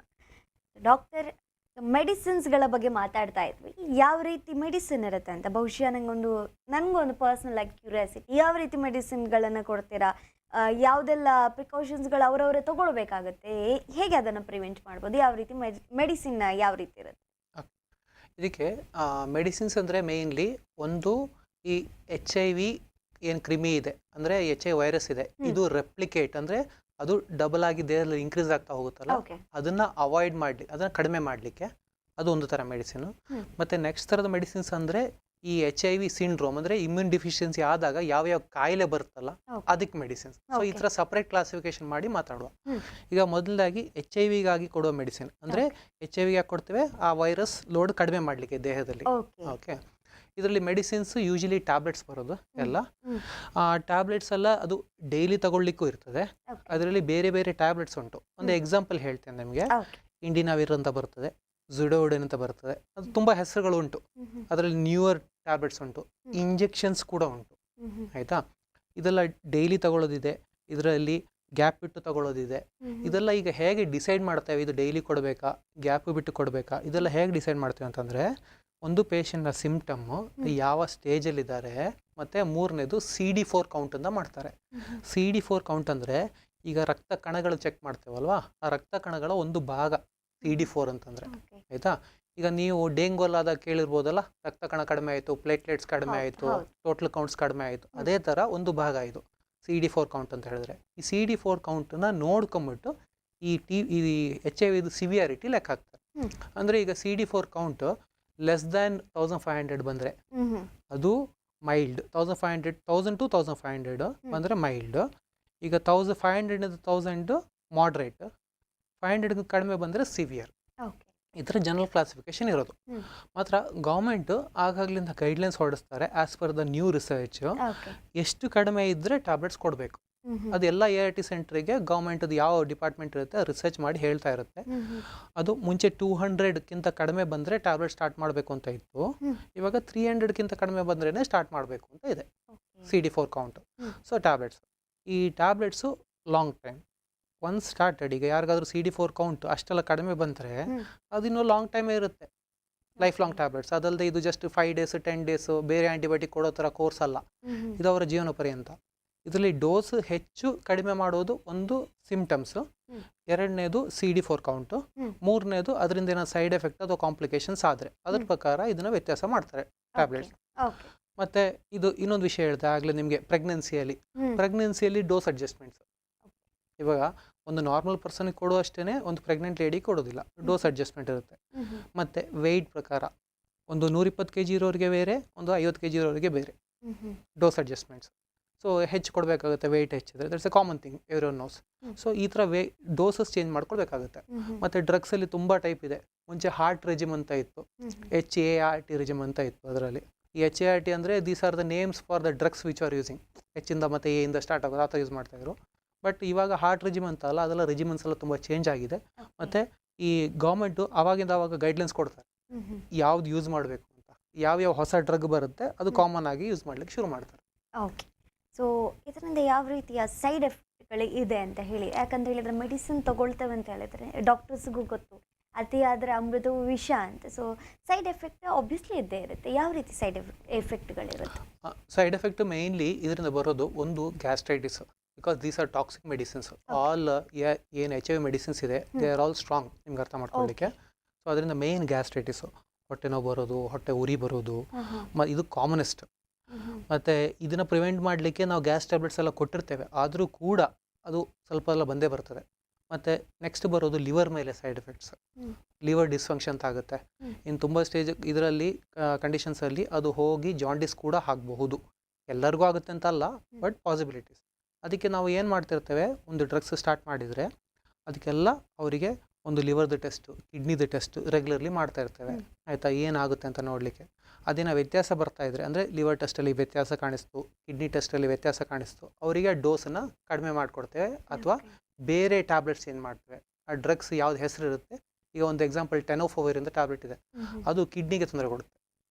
ಸೊ ಇವಾಗ ಅವ್ರಿಗೆ ಕ್ರಿಯೇಟಿನ್ ಏನಾದ್ರು ತೊಂದರೆ ಆಯಿತು ಅಂದರೆ ಕಿಡ್ನಿ ಫಂಕ್ಷನ್, ಕ್ರಿಯೇಟಿನ್ ಅಂದರೆ ಕಿಡ್ನಿ ಫಂಕ್ಷನ್ ಟೆಸ್ಟು, ಅದನ್ನು ತೊಂದರೆ ಕಾಣಿಸ್ಕೊಳ್ತು ಅಂತಂದರೆ ಅವರಿಗೆ ನಾವು ಆ ಟ್ಯಾಬ್ಲೆಟ್ನ ಚೇಂಜ್ ಮಾಡಿ ಬೇರೆ ಹಾಕ್ತೇವೆ. ಆಬ್ವಿಯಸ್ಲಿ ರಿಸಲ್ಟ್ಸ್ ವ್ಯತ್ಯಾಸ ಆಗುತ್ತೆ ಅವಾಗ. So tenofovir is a new tablet, good results. But ಏನೋ ಪ್ರಾಬ್ಲಮ್ ಆದರೆ ಏನು ಮಾಡಬೇಕಾಗುತ್ತೆ, ಆಬ್ವಿಯಸ್ಲಿ ಅದನ್ನ ಕೊಡ್ಲಿಕ್ಕೆ ಆಗೋದಿಲ್ಲ. Will have to go back to a older tablet which is much safer. ಆ ಥರ ಚೇಂಜ್ ಮಾಡ್ಕೊಳ್ಬೇಕಾಗುತ್ತೆ ಅದನ್ನ. ಎಸ್. ಸೊ ಯಾವ ಕಾಂಪ್ಲಿಕೇಶನ್ಸನ್ನು ನಾವು ಎದುರಿಸ್ಬೇಕಾಗುತ್ತೆ ನಾವು, ಅದ್ರ ಜೊತೆಗೆ ಡಾಕ್ಟರ್ಸ್. ಸೊ ನಿಮ್ಗೊಂದು ಚಾಲೆಂಜ್ ಅಂತ ಇರುತ್ತಲ್ಲ, ಸೊ ಯಾವ ರೀತಿಯ ಚಾಲೆಂಜ್ ನಿಮಗೆ ಸಿಗುತ್ತೆ ಆ ಟೈಮ್? ಮತ್ತೆ ಈ ಸೈಡ್ ಎಫೆಕ್ಟ್ಸಲ್ಲಿ ಒಂದು ಪಾಯಿಂಟ್ ಬಿಟ್ಟೋಯ್ತು, ದಟ್ ಈಸ್ ಈಗ ಕಿಡ್ನಿಯಲ್ಲಿ ಎಂತಾಗುತ್ತೆ ಅಂದರೆ, ಒಂದು ಕಿಡ್ನಿ ಫಂಕ್ಷನ್ ಕಡಿಮೆ ಆಗೋದು, ಅದರಲ್ಲೂ ಬೇರೆ ಬೇರೆ ಟೈಪ್ ಉಂಟು, ಅದು ನಾವು ಮುಂದೆ ಡಿಸ್ಕಸ್ ಮಾಡೋಣ. ಸೊ ಕಿಡ್ನಿಯಲ್ಲಿ ಬೇರೆ ಬೇರೆ ಟೈಪ್ ಡ್ಯಾಮೇಜಸ್ ಬರ್ತದೆ ಒಂದು. ಮತ್ತು ಈ ರಕ್ತ, ಇದು ನಮ್ಮ ನರಗಳು ಉಂಟಲ್ಲ, ನರ್ವ್ಸ್ ಅಂತ ಹೇಳ್ತೀವಲ್ಲ, ನರ್ವ್ ಡ್ಯಾಮೇಜಸ್ ಆಗ್ತದೆ ಆಲ್ ದೀಸ್ ಟ್ಯಾಬ್ಲೆಟ್ಸ್. ಈ ಟಿ ವಿ ಟ್ಯಾಬ್ಲೆಟ್ ಇರಲಿ ಅಥವಾ HIV ಟ್ಯಾಬ್ಲೆಟ್ ಇರಲಿ ಎಲ್ಲದರಲ್ಲೂ ಕೂಡ ನರ್ವ್ ಡ್ಯಾಮೇಜಸ್ ಆಗ್ತದೆ. ಸೊ ಅದನ್ನು ಕೂಡ ನಾವು ಚೆಕ್ ಮಾಡ್ತಾ ಇರ್ತೇವೆ, ಏನೋ ನರ್ವ್ ಡ್ಯಾಮೇಜ್ ಆಗ್ತಾ ಇದೆಯಾ, ಆಗ್ತಾ ಇದ್ದರೆ dose adjustment or stopping and changing to different drug ಇದು ನೋಡಬೇಕಾಗುತ್ತೆ. ನೆಕ್ಸ್ಟ್ ಇವಾಗ ಕಾಂಪ್ಲಿಕೇಶನ್ಸ್, ಆಬ್ವಿಯಸ್ಲಿ ಈ ಸೈಡ್ ಎಫೆಕ್ಟ್ಸ್ ಏನಾದರೂ ಒಂದು ಲಿಮಿಟ್ಗಿಂತ ಹೆಚ್ಚು ಹೋದರೆ ಆಬ್ವಿಯಸ್ಲಿ ಅದು ಕಾಂಪ್ಲಿಕೇಟೆಡೇ. ಇವಾಗ ಲಿವರ್ ಡಿಸ್ಫಂಕ್ಷನ್ ನಾವು ಚೆಕ್ಕೇ ಮಾಡಲಿಲ್ಲ, ಆದರೆ ಜಾಸ್ತಿ ಆಗ್ತಾ ಹೋಯಿತು. ಯೂಶಲಿ ಡಾಕ್ಟರ್ ಚೆಕ್ ಮಾಡಿದೆ ಯಾವತ್ತೂ ಇರೋದಿಲ್ಲ, ಯಾಕಂದರೆ ಕೊಟ್ಟವ್ರು ಆಬ್ವಿಯಸ್ಲಿ ಅವ್ರಿಗೆ ಗೊತ್ತೇ ಇರ್ತದೆ ಚೆಕ್ ಮಾಡಬೇಕು ಅಂತ. ಪೇಷಂಟ್ ಯೂಶಲಿ ಬರೋದಿಲ್ಲ. ಪೇಷಂಟ್ ಏನಾಗುತ್ತೆ, ಈಗ ಯಾರೇ ಆದರೂ, ಈಗ ಅವರಾದರೂ ಯಾರೇ ಆದರೂ ಸಿಮ್ಟಮ್ಸ್ ಇದ್ದರೆ ಬರ್ತಾರೆ. ಸಿಮ್ಟಮ್ ಕಡಿಮೆ ಆಯಿತಾ ಕಾಣೋದಿಲ್ಲ, ಮತ್ತೆ ಕಾಣೋದು ನೆಕ್ಸ್ಟ್ ಸಿಮ್ಟಮ್ ಬಂದಾಗ. ಸೊ ಅವರಿಗೆ ಐದರ್ ಆ HIV ಸಿಮ್ಟಮ್ ಹೆಚ್ಚಾಗಲಿ ಅಥವಾ ಅವರಿಗೆ ಈ ಟ್ಯಾಬ್ಲೆಟಿಂದ ಸೈಡ್ ಎಫೆಕ್ಟ್ ಆಗಿ ಕಾಂಪ್ಲಿಕೇಟ್ ಆಗಿ ಸಿಮ್ಟಮ್ ಬರ್ಲಿಕ್ಕೆ ಶುರು ಆಗಲಿ. ಈಗ ಲಿವರ್ದೇನೋ ತೊಂದರೆ ಆಯಿತು ಅಂತಂದರೆ ಏನಾಗುತ್ತೆ, ಒಂದು ಜಾಂಡಿಸ್ ಆಗ್ಬೋದು ಅಂತ ಹೇಳಿದೆ, ಹೊಟ್ಟೆ ನೋವು ಬರುತ್ತೆ, ಊಟ ಸೇರೋದಿಲ್ಲ, ವಾಮಿಟ್ ಆಗ್ಲಿಕ್ಕೆ ಶುರು ಆಗುತ್ತೆ, ಆಯಿತು, ಹೊಟ್ಟೆ ಉಬ್ಬಿಸುತ್ತೆ, ಕೈ ಕಾಲು ದಪ್ಪ ಆಗ್ಬೋದು, ಮತ್ತು ಕಣ್ಣು ಹಳದಿ ಒಬ್ವಿಯಸ್ಲಿ ಜಾಂಡಿಸ್ ಬಂದರೆ ಸುಸ್ತಾಗೋದು. ಇದೆಲ್ಲ ಸಿಮ್ಟಮ್ ಬಂದಾಗ ಅವರು ಮೆಲ್ಲ ಬರ್ಲಿಕ್ಕೆ ಶುರು ಆಗ್ತಾರೆ. Obviously this is a complication. Next ಕಿಡ್ನಿದು ಅಷ್ಟೇ, ಈ ಟ್ಯಾಬ್ಲೆಟ್ಸ್ ಅಥವಾ HIV ಡೈರೆಕ್ಟ್ಲಿ ಕೂಡ ಕಿಡ್ನಿನ ಡ್ಯಾಮೇಜ್ ಮಾಡುತ್ತೆ, ಅಥವಾ ಈ ಟ್ಯಾಬ್ಲೆಟ್ಸ್ ಕೂಡ ಕಿಡ್ನಿನ ಡ್ಯಾಮೇಜ್ ಮಾಡುತ್ತೆ. ಸೊ ಈ ಡ್ಯಾಮೇಜ್ ಬಂದಾಗ ಅವರಿಗೆ ಮತ್ತೆ ನಾನು ಹೇಳಿದಾಗೆ ಸುಸ್ತಾಗೋದು, ಊಟ ಸೇರೋದಿಲ್ಲ, ಕಾಲು ಊತ ಬರೋದು. ಸೊ ಈ ಥರ ಎಲ್ಲ ಶುರು ಆದಾಗ ಅವರು ಆಬ್ವಿಯಸ್ಲಿ ಹಾಸ್ಪಿಟ್ಲಿಗೆ ಮತ್ತೆ ಬಂದು ತೋರಿಸ್ತಾರೆ. So these are the main complications ಇದಾಗೋದು. ಮತ್ತು ನೀವು ಕೇಳಿದ್ರಿ ಡಾಕ್ಟರ್ಸ್ ಏನು ಫೇಸ್ ಮಾಡ್ತೀವಿ. ಡಾಕ್ಟರ್ಸ್ ನಾವು ಫೇಸ್ ಮಾಡೋದು ಅಂತಂದರೆ, ಒಂದು, ನಾವು ಎಷ್ಟೇ ಹೇಳಿದ್ರು ಕೂಡ ಅವ್ರು ಕರೆಕ್ಟ್ ಫಾಲೋಅಪಿಗೆ ಬರೋದಿಲ್ಲ, ಇದು ದೊಡ್ಡ ತಲೆಬಿಸಿ ಒಂದು. ಎರಡನೇದು, ಅವರು ಕೊಟ್ಟ ಮೆಡಿಸಿನ್ಸ್ನ ಅವರೇ ಡೋಸ್ ಅಡ್ಜಸ್ಟ್ಮೆಂಟ್ ಮಾಡೋದು. ಇವೆಷ್ಟೋ ಸತಿ ಮಾಡ್ತಾರೆ. ಇವಾಗ ನಾವು ಟ್ಯಾಬ್ಲೆಟ್ಸ್ ಎಷ್ಟು ಕೊಟ್ಟಿರ್ತೀವಿ, ಅವರ ಪಕ್ಕದ ಮನೆಯವ್ರು ಹೇಳ್ತಾರೆ ಅಷ್ಟೆಲ್ಲ ಡೋಸ್ ತೊಗೊಳ್ಬಾರ್ದು ಅಂತ, ಅವರೇ ಕಡಿಮೆ ಮಾಡೋದು, ಅವರೇ ಕಡಿಮೆ ಮಾಡ್ತಾರೆ. ಇಲ್ಲಿ HIV ಪ್ರೋಗ್ರೆಸ್ ಆಗ್ತಾ ಹೋಗುತ್ತೆ. ಈಗ ಪ್ರೆಸೆಂಟ್ಲಿ ನಾವು HIV ಡೈರೆಕ್ಟಾಗಿ ಅಷ್ಟು ಯಾಕೆ ಫೇಸ್ ಮಾಡ್ತಿಲ್ಲ ಅಂತ ಹೇಳಿದ್ರೆ, ಈಗೆಲ್ಲ ART ಸೆಂಟ್ರಿಂದನೇ ಟ್ರೀಟ್ ಆಗ್ತಿರೋದು. ನಾವು ಎಲ್ಲೂ ಪ್ರೈವೇಟ್ ಹಾಸ್ಪಿಟ್ಲಲ್ಲಿ ಅಥವಾ ಬೇರೆ ಯಾವುದೋ ಮೆಡಿಕಲ್ ಕಾಲೇಜಲ್ಲಿ ART. ಕರೆ ಇದೆ, ಮಾತಾಡೋಣ. ಹಲೋ ಹಲೋ ಹಲೋ, ನಮಸ್ತೆ ಡಾಕ್ಟರ್ ಮಾತಾಡ್ಲಿಕ್ಕೆ. ಎಸ್ ನಮಸ್ತೆ. ತಮ್ಮ ಹೆಸರು, ಎಲ್ಲಿಂದ ಕರೆ ಮಾಡ್ತಾ ಇದ್ದೀರಾ? ಕೃಷ್ಣಾಪುರದಿಂದ ಚೇತನ್ ಅಂತ. ಓಕೆ ಚೇತನ್ ಅವರೇ, ನಿಮ್ಮ ಯಾವುದೇ ಪ್ರಶ್ನೆ ಇದ್ರೂ ಕೇಳ್ಬೋದು ಡಾಕ್ಟರ್ ಹತ್ರ, ಮಾತಾಡಿ. ಅಂದ್ರೆ ಇದು ನಾನ್ ಕೇಳುದು HIV ಅವರಿಗೆ ಇದು ಅಂದ್ರೆ ಅವ್ರ ಹತ್ರ ಇಮ್ಯುನಿಟಿ ಪವರ್ ಅಥವಾ ಅಂದ್ರೆ ರೋಗ ನಿರೋಧಕ ಶಕ್ತಿ ಇರ್ತಲ್ಲ, ಅದು ಜಾಸ್ತಿ ಮಾಡ್ಬೇಕಾದ್ರೆ ಯಾವುದು ಇದು ಫುಡ್ ಎಲ್ಲ ಯಾವ ಟೈಪ್ ಅಲ್ಲಿ ಮಾಡಿದ್ರೆ ಒಳ್ಳೇದು ಅಂತ. ಇದು ಬರೀ ಒಂದು ಫುಡ್ ತಗೊಳ್ಳೋದ್ರಿಂದ ಮಾತ್ರ ರೋಗ ನಿರೋಧಕ ಶಕ್ತಿ ಮಾತ್ರ ಇನ್ಕ್ರೀಸ್ ಆಗೋದಿಲ್ಲ, ಅದು ಫಸ್ಟ್ ತಿಳ್ಕೊಳ್ಳಿ. ಫುಡ್ ಬೇಕು, ಹೌದು, ಇಲ್ಲ ಅಂತಲ್ಲ, ಬಟ್ ಅದ್ರ ಮಾತ್ರವಲ್ಲ. ಈಗ ಫುಡ್ಡಲ್ಲಿ ಏನಂತಂದ್ರೆ, ನೀವು ಇವಾಗ ವೆಜಿಟೇಬಲ್ಸ್ ಮತ್ತೆ ನಟ್ಸ್, ಫ್ರೂಟ್ಸ್ ಇಂಥವೆಲ್ಲ ತಗೊಂಡ್ರೆ ಅದು ಅವರಿಗೆ ಶುಗರ್ BP ಇರಬಾರ್ದು. ಈಗ ಶುಗರ್ ಇರೋರಿಗೆ ತುಂಬ ತಗೊಂಡೋಗಿ ಫ್ರೂಟ್ಸ್ ತಗೊಂಡು ಕೊಟ್ಟರೆ ನಾವು ಇಮ್ಯುನಿಟಿ ಇನ್ಕ್ರೀಸ್ ಆಗುತ್ತೆ ಅಂತ, ಅಲ್ಲಿ ಶುಗರ್ ಹೆಚ್ಚಾಗುತ್ತೆ, ಮತ್ತೆ ತೊಂದರೆ ಆಗುತ್ತೆ. ಸೊ ಅದೆಲ್ಲ ನೋಡಿ ಹೇಳೋದು ನಮಗೆ. ಈಗ ನಿಮ್ಗೆ ಜನರಲ್ ಅಡ್ವೈಸ್ ಕೊಡಬೇಕು ಅಂತಂದರೆ, ಈಗ ಒಂದು ಶುಗರ್ BP ಏನೂ ಇಲ್ಲ, ಬೇರೆ ಕಾಯಿಲೆಗಳಿಲ್ಲ ಅಂತ ಹೇಳಿದ್ರೆ, fruits vegetables are the best thing for increasing immunity. ಮತ್ತು ಎರಡನೇದು ಎಕ್ಸಸೈಸ್ ಅಂದರೆ ಹೆವಿ ಜಿಮ್ಮಿಗೆ ಹೋಗ್ಬೇಕು ಅಂತ ಅಲ್ಲ, ಅದರ ಅರ್ಥ ಅಟ್ಲೀಸ್ಟ್ ಒಂದು 30 to 45 minutes either brisk walk ಅಂದರೆ ಮೆಲ್ಲ ನಡೆಯೋದಲ್ಲ, ಓಡೋದಲ್ಲ, ಆಗಷ್ಟು ಫಾಸ್ಟಾಗಿ ನಡಿಲಿಕ್ಕೆ ಹೋಗೋದು 30 to 45 minutes. ಸೊ ಮತ್ತು ಲೈಟ್ ಎಕ್ಸಸೈಸಸ್ ಇಷ್ಟು ಮಾಡಿದ್ರೆ ಯೂಶಲಿ ಇಮ್ಯುನಿಟಿ ಬೆಟರ್ ಆಗುತ್ತೆ. ಮತ್ತು ಆಬ್ವಿಯಸ್ಲಿ ಸ್ಮೋಕಿಂಗ್ ಮತ್ತು ಆಲ್ಕೋಹಾಲ್ ಕಂಪ್ಲೀಟ್ ಸ್ಟಾಪ್. ಓಕೆ, ಇದಿಷ್ಟು ನೋಡ್ಕೊಳ್ಬೇಕು ಅವರ ಇಮ್ಯುನಿಟಿಗೆ. ಮತ್ತೆ ಇಂಥ ಸ್ಪೆಸಿಫಿಕ್ ಫುಡ್ ಅಂತ ಯಾವುದು ಇಲ್ಲ. ಮತ್ತೆ ಸ್ವಲ್ಪ ಅದೇ ಹೇಳಿದ್ದು, ಫ್ರೂಟ್ ವೆಜಿಟೇಬಲ್ಸ್ ಅಲ್ದೇನೆ ಯಾವುದೋ ಒಂದು ತಿಂದರೆ, ಫಾರ್ ಎಕ್ಸಾಂಪಲ್ ನೀವು ಕೇಳ್ತಿರ್ಬೋದು, ಈಗ ಯಾವುದೋ ಒಂದು ಸ್ಪೆಸಿಫಿಕ್ ಫ್ರೂಟ್ ತಗೊಂಡ್ರೆ ಇಮ್ಯುನಿಟಿ ಸರಿ ಆಗುತ್ತೆ ಅಂತ, ಇಲ್ಲ, ಆ ಥರ ಲೆಕ್ಕ ಇಲ್ಲ. ಮತ್ತೆ ವಿಟಮಿನ್ಸ್ ಹೆಲ್ಪ್ ಆಗುತ್ತೆ ಅಬ್ಸಲ್ಯೂಟ್ಲಿ. ಸೊ ಮಲ್ಟಿವಿಟಮಿನ್ ಯಾವುದೋ ಒಂದು ಸಪ್ಲಿಮೆಂಟೇಷನ್ ತಗೊಳ್ಬೋದು. Yes, thank you so much. So ಯಾವುದೇ ಕಾಯಿಲೆ ಇರಲಿ ಡಾಕ್ಟರ್, ಎಲ್ಲರೂ ಯೋಚನೆ ಮಾಡೋದು ಮನೆ ಮದ್ದು ನಡೀತದ ಅನ್ನುವಂಥದ್ದು. ಸೊ ನಾವೇನಾದರೂ ಮಾಡಿದನ್ನು ಕೂಡ ಮಾಡ್ಬೋದಾ ಅಂತ, ನೀವೇ ಒಂದು ಕ್ಲಾರಿಟಿ ಕೊಡಿ. HIV ಮನೆ ಮದ್ದು ಸ್ವಲ್ಪ ಆದರೂ ನಾಡ್ತದ? ಇಲ್ಲ, ಯಾವುದೇ ಕಾರಣಕ್ಕೂ ಮನೆ ಮದ್ದೆಲ್ಲ HIV ನಾಟೋದಿಲ್ಲ. ಇದು ನೀವು ಬೇರೆ ಕಾಯಿಲೆ, ಈಗಂದ್ರೆ ಒಂದು ಸ್ಟೋನ್ ಅಥವಾ ಏನೋ ಒಂದು ಸಿಂಪಲ್ ಜ್ವರ ಬಂತು, ಅವಾಗ ಮನೆ ಮದ್ದೆಲ್ಲ ನಾಡ್ತದೆ, ಇಲ್ಲ ಅಂತಲ್ಲ. ಈ HIV ಜೊತೆ ಎಲ್ಲ ಈ ಮನೆ ಮದ್ದಕ್ಕೆಲ್ಲ ಹೋಗಬಾರ್ದು, ಅದು ಆಗೋ ಕೆಲಸನೂ ಅಲ್ಲ. ಯಾಕಂದರೆ ಇಲ್ಲಿ ಇಷ್ಟೆಲ್ಲ ರಿಸರ್ಚ್ ಮಾಡಿ ಮೆಡಿಕೇಶನ್ ಕೊಟ್ಟೇ ಇದನ್ನು ಸರಿ ಮಾಡ್ಲಿಕ್ಕೆ ಆಗ್ತಾ ಇಲ್ಲ. ಇದು ಕ್ಯೂರಬಲೇ ಅಲ್ಲ ಫಸ್ಟ್ ಆಫ್ ಆಲ್. ಅಂಥದ್ರಲ್ಲಿ ಬರೀ ಮನೆ ಮದ್ದು ಮಾಡಿ ಕೂತ್ಕೊಳ್ತೀನಿ ಏನಾಗುತ್ತೆ, ಅಲ್ಲಿ ಡಿಸೀಸ್ ಪ್ರೋಗ್ರೆಸ್ ಆಗಿ ಸಿವಿಯಾರಿಟಿಗೆ ಹೋಗಿ ಇದು ಯಾವಾಗ ಏಡ್ಸಿಗೆ ಟರ್ನ್ ಆಗುತ್ತೆ ಅವಾಗ ತುಂಬ ತೊಂದರೆ ಆಗುತ್ತೆ. ಅದಕ್ಕೆ ಯಾವುದೇ ಕಾರಣಕ್ಕೂ ಮನೆ ಮದ್ದು ಮಾಡ್ತಂತೆ ಅವ್ರು ಕೂತ್ಕೊಳ್ಳೋದು ಅದಕ್ಕೆ. ಎಸ್. ಸೊ ನೀವು ಹೇಳಿದ್ರಿ ಕ್ಯೂರೇಬಲ್ ಅಲ್ಲ ಅಂತ. ಸೊ HIV ಪೀಡಿತರು ಏಡ್ಸ್ ಬರದಂತೆ ಅವರನ್ನು ತಡೀಲಿಕ್ಕಾಗಲ್ವಾ? ಏನು ಮೇಡಮ್ HIV ಪೀಡಿತ? ಈಗ HIV ಬಂದಿರುತ್ತೆ, ಸೊ ಏಡ್ಸ್ ಅನ್ನುವಂಥದ್ದು ಲಾಸ್ಟ್ ಸ್ಟೆಪ್ ನೀವು ಹೇಳಿದಾಗೆ. ಸೊ ಏಡ್ಸ್ ಬರದ ಹಾಗೆ ಅಂತ ಹೇಳಿ HIV ಸೋಂಕಿತರನ್ನ ಕಾಪಾಡಕ್ಕಾಗಲ್ಲ. ಕರೆಕ್ಟ್ ಆಗುತ್ತೆ. ಯಾವಾಗ ಅಂತಂದ್ರೆ ಈಗ ಫಾರ್ ಎಕ್ಸಾಂಪಲ್ ಈಗ ನಾನು ಹೇಳಿದೆ ಈ ಕ್ರಾನಿಕ್ ಲೇಟೆಂಟ್ ಫೇಸಲ್ಲಿ ಅವ್ರು ಬರ್ತಾರೆ ಅಂದರೆ ಈ 1 ತಿಂಗಳಿಂದ 8 ರಿಂದ 10 ವರ್ಷ ಗ್ಯಾಪಲ್ಲಿ ಅವರಿಗೆ ಕ್ರಾನಿಕ್ ಲೇಟೆಂಟ್ ಫೇಸ್. ಅವ್ರು ಬೇರೆ ಯಾವುದೋ ಕಾಯಿಲೆಗೆ ಆಸ್ಪತ್ರೆಗೆ ಹೋಗ್ತಾರೆ. ಅವ್ರು ಹೋದಾಗ ಈಗ ಆಪರೇಷನ್ಗೆ ಹೋದ್ರು, ಯಾವುದೊಂದು ಕಂಡಿಡಿದ್ರು ಅವರಿಗೆ HIV ಇದೆ ಅಂತ. ಅವ್ರನ್ನ ನಾವು ART ಸೆಂಟರಿಗೆ ರೆಫರ್ ಮಾಡ್ತೇವೆ. ART ಸೆಂಟ್ರಲ್ಲಿ ಅವ್ರು ಏನು ಮಾಡ್ತಾರೆ, ಈ ಪೇಷಂಟ್ನ ಆಬ್ವಿಯಸ್ಲಿ ರಿಜಿಸ್ಟರ್ ಮಾಡ್ಕೊಳ್ತಾರೆ, ಅವ್ರನ್ನ ರೆಗ್ಯುಲರ್ ಚೆಕಪ್ ಮಾಡ್ತಾರೆ, ಅವರಿಗೆ CD4 ಕೌಂಟು ಚೆಕ್ ಮಾಡ್ತಾ ಇರ್ತಾರೆ. ಆಯಿತಾ? ಮತ್ತು ಬಾಕಿ ಹೆಲ್ತ್ ಅಡ್ವೈಸ್ ನಾನು ಏನು ಹೇಳಿದ್ದೆ, ಅವ್ರಿಗೆ ಫುಡ್ ಆಗಲಿ ಅವ್ರ ಎಕ್ಸಸೈಸ್ ಆಗಲಿ ಅದನ್ನು, ಮತ್ತು ಅವರಿಗೆ ಕೌನ್ಸಿಲಿಂಗ್ ಆಗಲಿ. ಒಬ್ರು ಕಾಲಲ್ಲಿ ಕೇಳಿದ್ರು, ಆಯ್ತಾ ಅವರು ಡಿಪ್ರೆಸ್ ಆಗ್ತಾರೆ, ಏನು ಮಾಡೋದು ಅವ್ರನ್ನ ಅಂತ ಮನಸ್ಸಿಗೆ ಹೆದರ್ಕೊಳ್ತಾರೆ ಅವರು. ಸೊ ಅವರಿಗೆ ಕೌನ್ಸಿಲಿಂಗ್, ಅವ್ರ ಜೀವನ ಶೈಲಿನ ಹೇಳ್ಕೊಡೋದು ಅಷ್ಟು ಮಾಡಿ, ಮತ್ತು ರೆಗ್ಯುಲರ್ ಆಗಿ 3 ಮಂತ್ಸಿಗೆ ಕರೆದು ಅವರಿಗೆ ಬ್ಲಡ್ ಟೆಸ್ಟ್ ಮಾಡ್ತಾ ಇರ್ತಾರೆ. ಯಾವಾಗ ಬ್ಲಡ್ ಟೆಸ್ಟಲ್ಲಿ ಇದು ಪ್ರಾಬ್ಲಮ್ ಕಾಣ್ಲಿಕ್ಕೆ ಶುರು ಆಗುತ್ತೆ, CD4 ಕೌಂಟು ನಿಮ್ಗೆ ಆಗಲೇ ಹೇಳಿದೆ, CD4 ಕೌಂಟ್ ಕಡಿಮೆ ಆದಾಗ ಡಿಸೀಸ್ ಪ್ರೋಗ್ರೆಸ್ ಆಗ್ತಿದೆ ಅಂತ ಅರ್ಥ. ಸೊ ಈ CD4 ಕೌಂಟ್ ಕಡಿಮೆ ಆದ ತಕ್ಷಣ ಅವರು ಟ್ಯಾಬ್ಲೆಟ್ ಸ್ಟಾರ್ಟ್ ಮಾಡ್ತಾರೆ. ಸೊ ಇದು ನೀವು ಹೇಳಿದಾಗೆ ಕ್ರಾನಿಕ್ ಲೇಟೆಂಟ್ ಫೇಸಿಂದ ಏಡ್ಸಿಗೆ ಆಗೋಷ್ಟು ಹೋಗದೇ ಇರುವ ಹಾಗೆ ಟ್ರೈ ಮಾಡ್ತಾರೆ. ಎಷ್ಟು ಟ್ಯಾಬ್ಲೆಟ್ ಕೊಟ್ಟರು ಇದು ಹೋಗೋದೇ ಇಲ್ಲ ಅಂತಲ್ಲ, ಸ್ಲೋ ಡೌನ್ ಆಗುತ್ತೆ.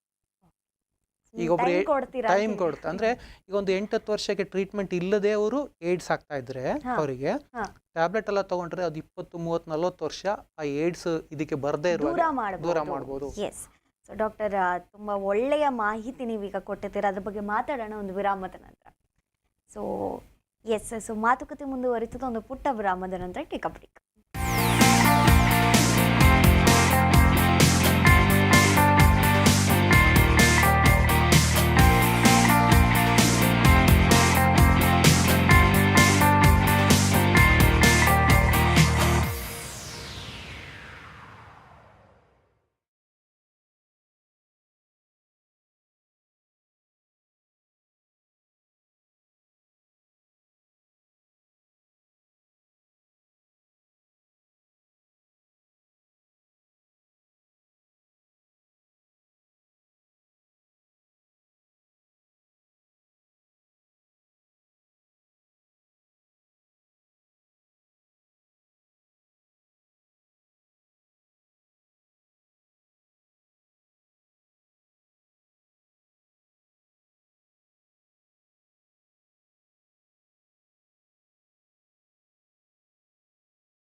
ವಿರಾಮದ ಬಳಿಕ ಮತ್ತೊಮ್ಮೆ ನಮಸ್ತೆ ಡಾಕ್ಟರ್ ವಿಶೇಷ ಕಾರ್ಯಕ್ರಮಕ್ಕೆ ಸ್ವಾಗತ.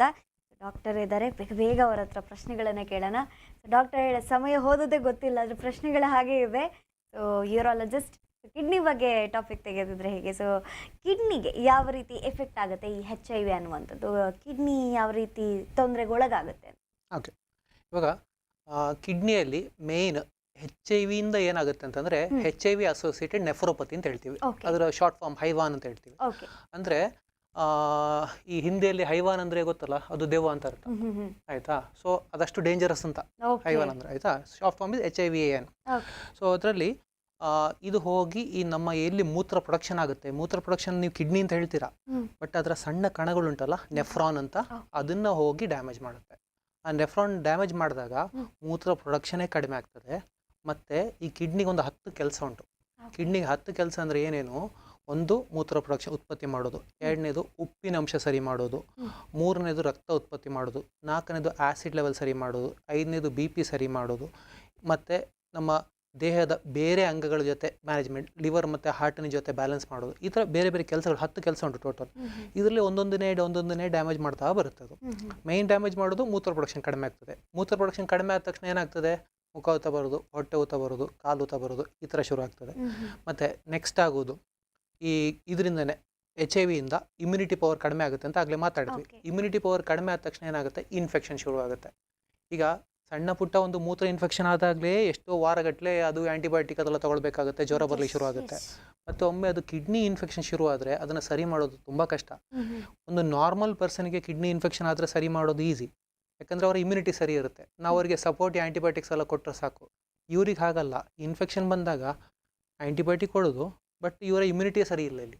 ಸೊ ಆ್ಯಂಟಿಬಯೋಟಿಕ್ ರೆಸ್ಪಾಂಡು ಸರಿ ಮಾಡೋದಿಲ್ಲ. ಎಸ್, ಒಂದು ಕರೆ ಇದೆ ಡಾಕ್ಟರ್, ಮಾತಾಡೋಣ. ಹಲೋ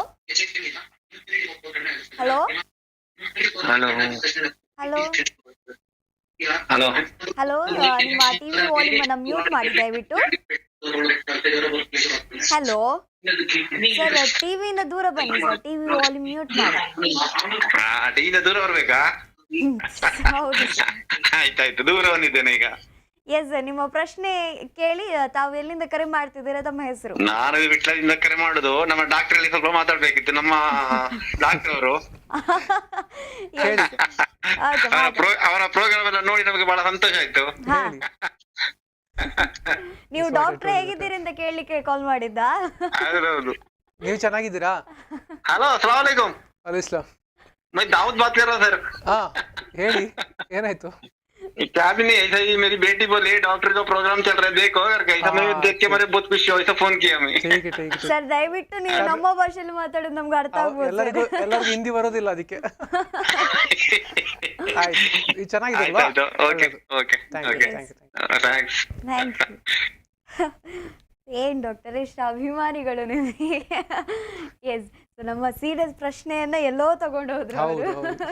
ಎಸ್, ಸೊ ಪ್ರಶ್ನೆಯಲ್ಲಿ ನೀವು ಆನ್ಸರ್ ಮಾಡಿ ಡಾಕ್ಟರ್, ಕಿಡ್ನಿ ಬಗ್ಗೆ ಮಾತಾಡಿ. ಓಕೆ, ಸೊ ಇದು ಹೈವಾನ್ ಅಂತ ಹೇಳಿದೆ. ಮತ್ತೆ ನೆಕ್ಸ್ಟ್ ಬರೋದು ಇನ್ಫೆಕ್ಷನ್ಸ್ ಅಲ್ಲಿ ಏನಾಗುತ್ತೆ? ಇಮ್ಯುನಿಟಿ ಕಡಿಮೆ ಆಗುತ್ತೆ. ಇಮ್ಯುನಿಟಿ ಕಡಿಮೆ ಆದಾಗ ನಾವು ಎಷ್ಟೇ ಮೆಡಿಸಿನ್ಸ್ ಆಂಟಿಬಯೋಟಿಕ್ ಕೊಟ್ಟರು ಕೂಡ ರೆಸ್ಪಾಂಡ್ ಆಗೋದಿಲ್ಲ. ಒಂದು ನಾರ್ಮಲ್ ಪರ್ಸನ್ಗೆ ಕಿಡ್ನಿ ಇನ್ಫೆಕ್ಷನ್ ಆದರೆ 3 ವೀಕ್ಸ್ ಆಂಟಿಬಯೋಟಿಕ್ ಕೊಡ್ತೇವೆ. ನೀವು ನಾರ್ಮಲಿ ಮುಂಚೆ ಎಲ್ಲ ಕೇಳಿರ್ಬೋದು, ಆಂಟಿಬಯೋಟಿಕ್ ಕೊಡೋದು 5 ದಿನ 7 ದಿನ ಅಂತ. ಅಲ್ಲ, ಕಿಡ್ನಿಯಲ್ಲಿ ಇನ್ಫೆಕ್ಷನ್ ಎಲ್ಲ ಬಂದರೆ 3 ವಾರ ತನಕ ಆಂಟಿಬಯೋಟಿಕ್ ಬೇಕಾಗ್ತದೆ. ಒಂದು, ಅದು ಇನ್ಫೆಕ್ಷನ್ ಕ್ಲಿಯರ್ ಮಾಡಲಿಕ್ಕೆ. ಮತ್ತೆ ಇನ್ಫೆಕ್ಷನ್ ಮತ್ತೆ ಆಗದಿರುವ ಹಾಗೆ ಮತ್ತೆ 3 ರಿಂದ 6 ವಾರ ಮತ್ತೆ ಆಂಟಿಬಯೋಟಿಕ್. ಇಷ್ಟೆಲ್ಲ ಒಂದು ನಾರ್ಮಲ್ ಪರ್ಸನ್ಗೆ ಬೇಕಾದಾಗ ಇವ್ರಿಗೆ ಇನ್ನೂ ಹೆಚ್ಚು ರೆಸ್ಪಾಂಡ್ ಮಾಡೋದಿಲ್ಲ. ಅದರ ಮೇಲೆ ಇವರಿಗೆ ಆಲ್ರೆಡಿ HIV ಟ್ಯಾಬ್ಲೆಟ್ಸ್ ಇಂದ ಇರೋ ಸೈಡ್ ಎಫೆಕ್ಟ್, ಅದರ ಮೇಲೆ ನಮ್ಮ ಈ ಕೊಡುವ ಆಂಟಿಬಯೋಟಿಕ್ ಅದರ ಸೈಡ್ ಎಫೆಕ್ಟ್. ಸೊ ಇದು ತುಂಬ ಕಷ್ಟದ ಕೆಲಸ. ಒಂದು ನೆಕ್ಸ್ಟ್ ಬರೋದು ಅವರಿಗೆ ಈ ಇಂಡಿನಾವಿರ್ ಅಂತ ಒಂದು ಟ್ಯಾಬ್ಲೆಟ್ ಹಾಕ್ತಾರೆ. ಆಗಲೇ ಹೇಳ್ತಿದೆ, ಜುಡೋಡಿನ್, ಲ್ಯಾಮಿಡಿನ್ ಅಂತ ಟ್ಯಾಬ್ಲೆಟ್ಸ್ ಇದೆ. ಅದೇ ಥರ ಇಂಡಿನಾವಿರ್ ಅಂತ ಟ್ಯಾಬ್ಲೆಟ್ ಇದೆ. ಆ ಇಂಡಿನಾವಿರ್ ಟ್ಯಾಬ್ಲೆಟ್ ಕೊಟ್ಟರೆ ಅದು ಹೋಗಿ ಕಿಡ್ನಿ ಒಳಗೆ ಕಲ್ಲು ಕೂಡ ಆಗ್ತದೆ. ಈ ಕಲ್ಲು ನಾರ್ಮಲ್ ಬೇರೆಯವರಿಗೆ ಬರೋ ಥರ ಕಲ್ಲಲ್ಲ. ಇದು ಇಂಡಿನಾವಿರ್ ಏನು ಮೆಡಿಸಿನ್ ಇದೆಯಲ್ಲ, ಅದು ನಮ್ಮ ಕಿಡ್ನಿ ಫಿಲ್ಟರ್ ಮಾಡಿ ಆಚೆ ಹಾಕುತ್ತೆ ಆ ಇಂಡಿನಾವಿರ್ ಮೆಡಿಸಿನ್ನ. ಆ ಮೆಡಿಸಿನೇ ಹೋಗಿಬಿಟ್ಟು ಕಲ್ಲಾಗ್ತದೆ. ಅದು CT ಸ್ಕ್ಯಾನಲ್ಲಿ ಗೊತ್ತಾಗೋದಿಲ್ಲ, ಆಯ್ತಾ? ನಾವು ಇದು ಹೊಟ್ಟೆ ನೋವು ಯಾಕೆ ಅಂತ CT ಸ್ಕ್ಯಾನ್ ಮಾಡಿ ನೋಡ್ತೇವೆ, CT ಸ್ಕ್ಯಾನಲ್ಲಿ ಕಾಣೋದಿಲ್ಲ. ಈ ಥರ ಟ್ರಬಲ್ಸಮ್ ಅದು ಈ ಇಂಡಿನಾವಿರ್ ಟ್ಯಾಬ್ಲೆಟ್ಸು. ಮತ್ತು ನೆಕ್ಸ್ಟ್ ಬರೋದು ಈ ಪ್ರಾಸ್ಟೇಟ್. ಅಂದರೆ ಈಗ ಅವರು ಒಬ್ಬರು ಫೋನ್ ಮಾಡಿದ್ರು, ಎಂತ ಏಜ್ ಆದಾಗ ಈ ಮೂತ್ರ ಪದೇ ಹೋಗ್ತದೆ ಅಂತ. ಅದು ಯಾಕೆ? ಪ್ರಾಸ್ಟೇಟ್ ಗ್ರೋ ಆಗುತ್ತೆ. ಗ್ರೋ ಆದಾಗ ಅಲ್ಲಿ ಮೂತ್ರ ಬಾಕಿ ಆಗುತ್ತೆ. ಒಮ್ಮೆ ನಾರ್ಮಲ್ ಪರ್ಸನಿಗೆ ಅಷ್ಟು ಅವರು ಹೇಳೋದು ಕೇಳ್ಬೋದು, ರಾತ್ರಿ ಪದೇ ಹೋಗ್ತಾರೆ, ಬಾತ್ರೂಮ್ ಹೋಗ್ಲಿಕ್ಕಿಂತ ಮುಂಚೆ ಮೂತ್ರ ಮಾಡ್ಕೊಳ್ತಾರೆ. ಇದು ಎಚ್ ಐ ವಿ ಪೇಷಂಟಿಗೆ ಆದಾಗ ಮತ್ತೆ ಅಗೇನ್ ಆಂಟಿಬಯೋಟಿಕ್ಸ್ ರೆಸ್ಪಾಂಡ್ ಮಾಡೋದಿಲ್ಲ, ಟ್ಯಾಬ್ಲೆಟ್ಸ್ ರೆಸ್ಪಾಂಡ್ ಮಾಡೋದಿಲ್ಲ, ಈ ಥರ ಪ್ರಾಬ್ಲಮ್ಸ್ ಮಲ್ಟಿಪಲ್ ಬರುತ್ತೆ ಈ ಎಚ್ ಐ ವಿ ಪೇಷಂಟಿಂದ. ಕಿಡ್ನಿಗೆ ತೊಂದರೆ ಬರೋದು. ಓಕೆ, ಸೊ ನೀವು ಕಿಡ್ನಿಗೂ ಇದು ಗಾಯ ಮಾಡುತ್ತೆ ಅಂತ ಹೇಳಿದರೆ, ಎಚ್ ಐ ವಿಯಿಂದ ಇನ್ಯಾವುದೇ ಅಂಗಗಳು ಬೇರೆ ಯಾವುದಾದ್ರೂ ಆರ್ಗನ್ಸಿಗೆ ಎಫೆಕ್ಟ್ ಆಗುತ್ತೆ? ಹೌದು. ಈಗ ಎಚ್ ಐ ವಿಯಿಂದ ಒಂದು ಈ ಎಚ್ ಐ ವಿಯಿಂದ ಏಡ್ಸ್ ಬಂದಾಗ ಬರುವ ಕಾಯಿಲೆಗಳು ನಾನು ಆಗಲೇ ಹೇಳ್ತಿದ್ದೆ. ಒಂದು ಟ್ಯೂಬರ್ಕ್ಲೋಸಿಸ್, ಓಕೆ, ಫಂಗಲ್ ಇನ್ಫೆಕ್ಷನ್ಸ್. ಇದು ಎಲ್ಲೆಲ್ಲ ಬರುತ್ತೆ ಟ್ಯೂಬರ್ಕ್ಲೋಸಿಸ್ ಆಗುತ್ತೆ? ಮೇಯ್ನ್ ಲಂಗ್ಸ್ ಟ್ಯೂಬರ್ಕ್ಲೋಸಿಸ್, ನಿಮಗೆ ಗೊತ್ತಿರೋ ಟ್ಯೂಬರ್ಕ್ಲೋಸಿಸ್ ಅಂದರೆ ಕ್ಷಯರೋಗ. ನೆಕ್ಸ್ಟ್ ಬರೋದು ಕಿಡ್ನಿ, ಸ್ಪೈನು, ಬೆನ್ನಿನ ಮೂಳೆಗೆ, ಮತ್ತು ಬ್ರೈನು. ಇದು ಎಲ್ಲೂ ಕೂಡ ಟ್ಯೂಬರ್ಕ್ಲೋಸಿಸ್ ಹೋಗಿ ಅಟ್ಯಾಕ್ ಮಾಡ್ಬೋದು. ನೆಕ್ಸ್ಟ್ ಬರೋದು ಈ ಟಿ ಬಿ ಅಲ್ಲದೆ ಫಂಗಲ್ ಇನ್ಫೆಕ್ಷನ್ಸ್. ಫಂಗಲ್ ಇನ್ಫೆಕ್ಷನ್ಸ್ ಅದು ಲಂಗ್ಸಲ್ಲಿ ಆಗ್ತದೆ, ಕಿಡ್ನಿಯಲ್ಲಿ ಆಗ್ಬೋದು, ಅದು ಕರಳಲ್ಲಿ ಆಗ್ಬೋದು, ಬ್ರೈನ್ ಒಳಗಾಗ್ಬೋದು.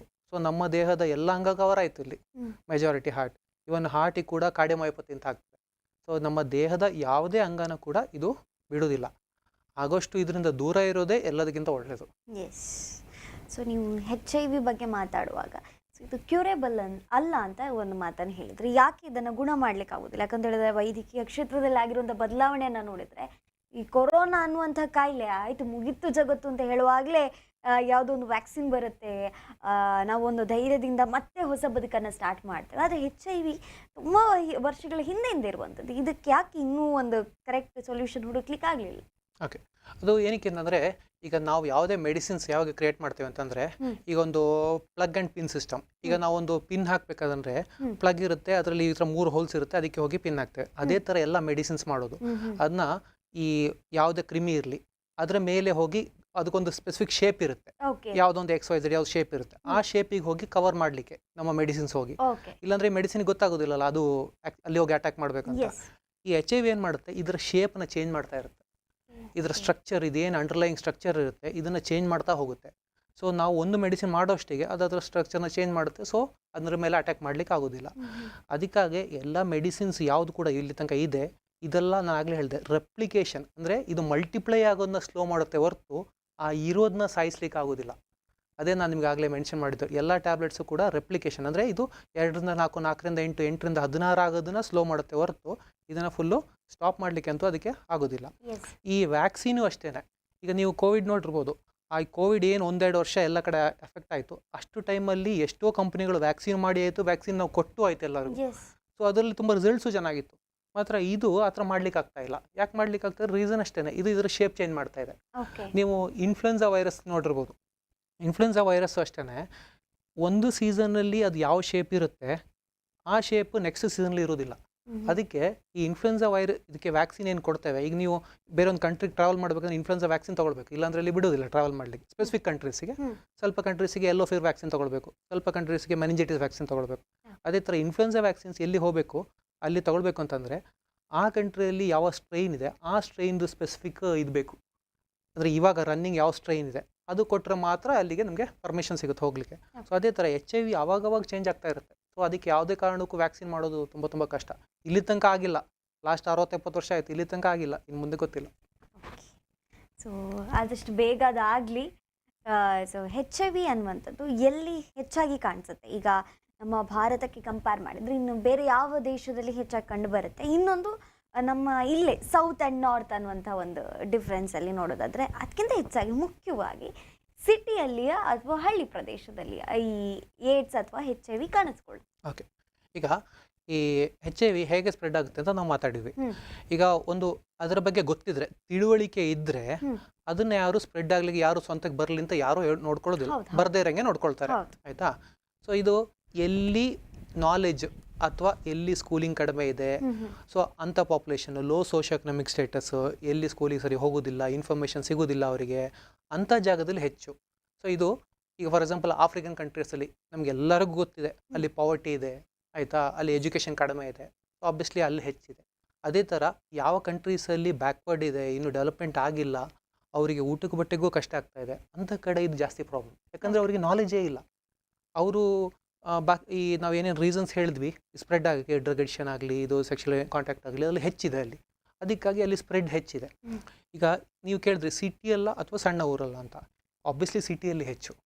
ಯಾಕಂದರೆ ಈಗ ಒಂದು ಸಣ್ಣ ಊರಲ್ಲಿ ಫಸ್ಟ್ ಆಫ್ ಆಲ್ ಜನರ ಪಾಪ್ಯುಲೇಷನೇ ಕಡಿಮೆ ಸಣ್ಣ ಊರಲ್ಲಿ, ಆಯಿತಾ, ತಿಕ್ಕಷ್ಟು ಪಾಪ್ಯುಲೇಷನ್ ಇರೋದಿಲ್ಲ. ಎರಡನೇದು ಅವರಿಗೆ ಸಣ್ಣ ಪುಟ್ಟ ಖರ್ಚಲ್ಲೂ ಮ್ಯಾನೇಜ್ ಆಗ್ತದೆ.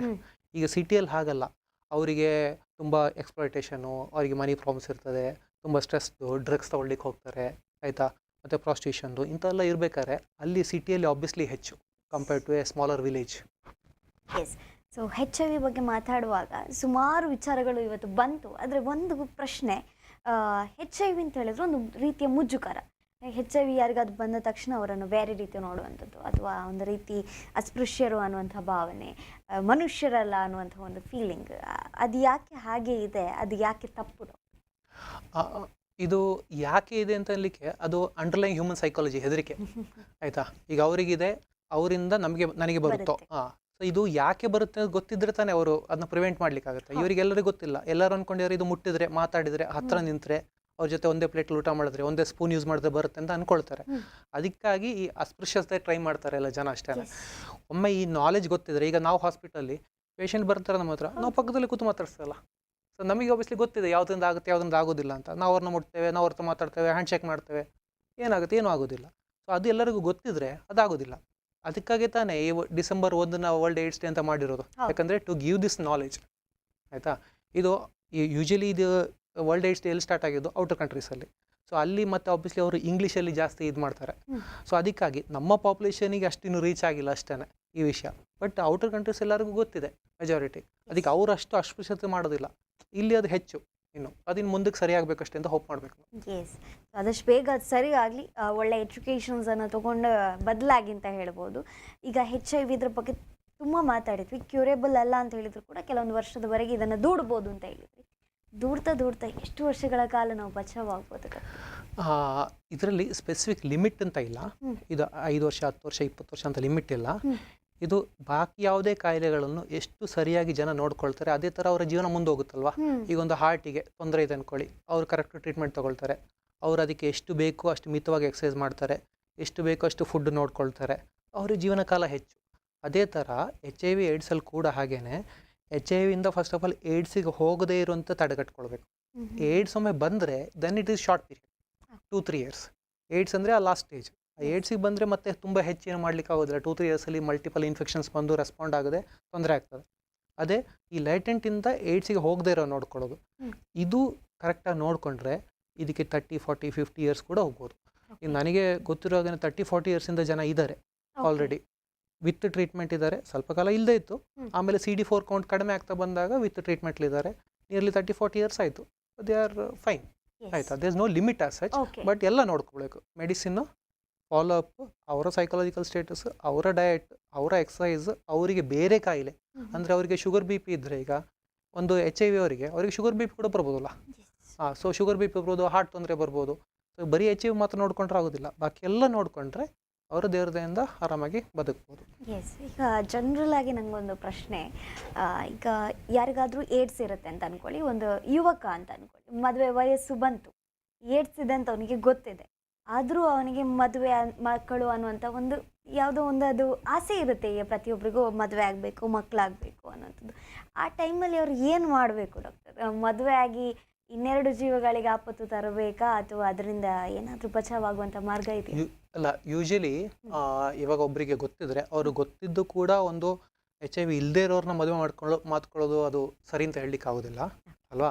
ಯಾಕಂದರೆ ಒಬ್ಬರ ಜೊತೆ ಕೂತ್ಕೊಂಡು ಊಟ ಮಾಡೋದು, ಮಾತಾಡೋದು, ಅವ್ರ ಜೊತೆ ಆಚೆ ಹೋಗಿ ಬರೋದನ್ನು ತೊಂದರೆ ಇಲ್ಲ. ಬಟ್ ಅವ್ರ ಜೊತೆ ಜೀವನ ಸಂಸಾರ ಅಂದರೆ ಅದು ಲೈಂಗಿಕ ಕಾಂಟ್ಯಾಕ್ಟ್ ಕೂಡ ಆಗ್ತದೆ ನೆಕ್ಸ್ಟು. ಸೊ ಆವಾಗ ಅದು ಸರಿಯಲ್ಲ, ಯಾಕಂದರೆ ಅವರಿಗೂ ಇನ್ನೊಬ್ರಿಗೂ ಸ್ಪ್ರೆಡ್ ಆಗ್ಬೋದಲ್ವಾ. ಸೊ ಅದು ಸರಿಯಲ್ಲ. ಸೊ ಅದಕ್ಕೆ ಏನು ಮಾಡ್ತಾರೋ ಯೂಶಲಿ ಅಂತ ಹೇಳಿದ್ರೆ, ಇನ್ನೊಬ್ಬರಿಗೆ ಯಾರಿಗೆ HIV ಇರೋದು ಅವ್ರಿಗೆ ಡೀಟೇಲ್ಸ್ ಗೊತ್ತಿರ್ತದೆ. ಬಿಕಾಸ್ AIT ಸೆಂಟ್ರಲ್ಲಿ ಅಲ್ಲಿ ಇಲ್ಲಿ ಕಾಣ್ತಾರೆ, ಸಿಗ್ತಾರಲ್ಲ. ಸೊ ಅಲ್ಲಿ ಅವರು ಯೂಶಲಿ ಮದುವೆ ಮಾಡ್ಕೊಳ್ತಾರೆ. ಅದು ಕಾಮನ್ ಆಗಿ ಮಾಡೋದು. ಈ ವಿಚಾರ ಗೊತ್ತಿರಲಿಲ್ಲ ನಮಗೆ. That is good thing actually, better. So ಡಾಕ್ಟರನ್ನು ಮೀಟ್ ಆಗಬೇಕು ಅಂತ ಹೇಳಿದ್ರೆ, ಈಗ ಸಾಕಷ್ಟು ಕಾಲ್ ಬಂತು. ಈಗ ಡಾಕ್ಟರನ್ನು ಮೀಟ್ ಆಗಬೇಕು ಅಂತಿದ್ರೆ ನಿಮ್ಮನ್ನು ಎಲ್ಲಿ ಮೀಟ್ ಆಗ್ಬೋದು ಡಾಕ್ಟರ್?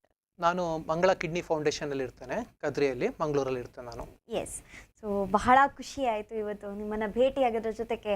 ತುಂಬ ತಾಳ್ಮೆಯಿಂದ ನಮ್ಮೆಲ್ಲ ಪ್ರಶ್ನೆಗಳಿಗೆ ಆನ್ಸರ್ ಮಾಡಿದ್ದೀರಾ. And thank you so much doctor, ಇವತ್ತು ಕಾರ್ಯಕ್ರಮಕ್ಕೆ ಬಂದದಕ್ಕೆ. ನಿಮ್ಗೆ ಹೇಗೆ ಅನ್ನಿಸ್ತು?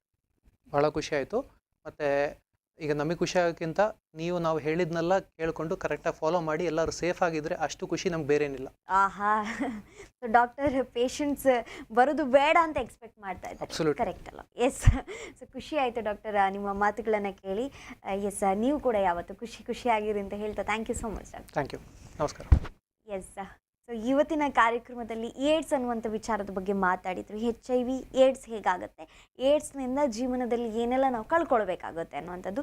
ಪ್ರತಿಯೊಂದು ಕಾಯಿಲೆಗೆ ಮಾರ್ಗಗಳಿರ್ತದೆ. ಅದಕ್ಕಿಂತ ಹೆಚ್ಚಾಗಿ ನಮಗೆ ಒಳ್ಳೆಯ ಶಿಕ್ಷಣ, ಯಾವ ರೀತಿ ಬದುಕಬೇಕು, ಯಾವ ರೀತಿ ಜೀವನ ಮಾಡಬೇಕು, ಇದನ್ನು ಅರ್ಥ ಮಾಡಿಕೊಂಡ್ರೆ ಯಾವ ಕಾಯಿಲೆಯಿಂದ ಕೂಡ ಬಚಾವಾಗ್ಬೋದು ಅಂತ ಹೇಳ್ತಾ, ಸೊ ಮುಂದಿನ ಸಂಚಿಕೆಯಲ್ಲಿ ಮತ್ತೊಬ್ಬ ತಜ್ಞರೊಂದಿಗೆ ಮತ್ತೊಂದು ವಿಚಾರದೊಂದಿಗೆ ನಾನು ನಿಮ್ಮನ್ನು ಭೇಟಿ ಆಗ್ತೀನಿ.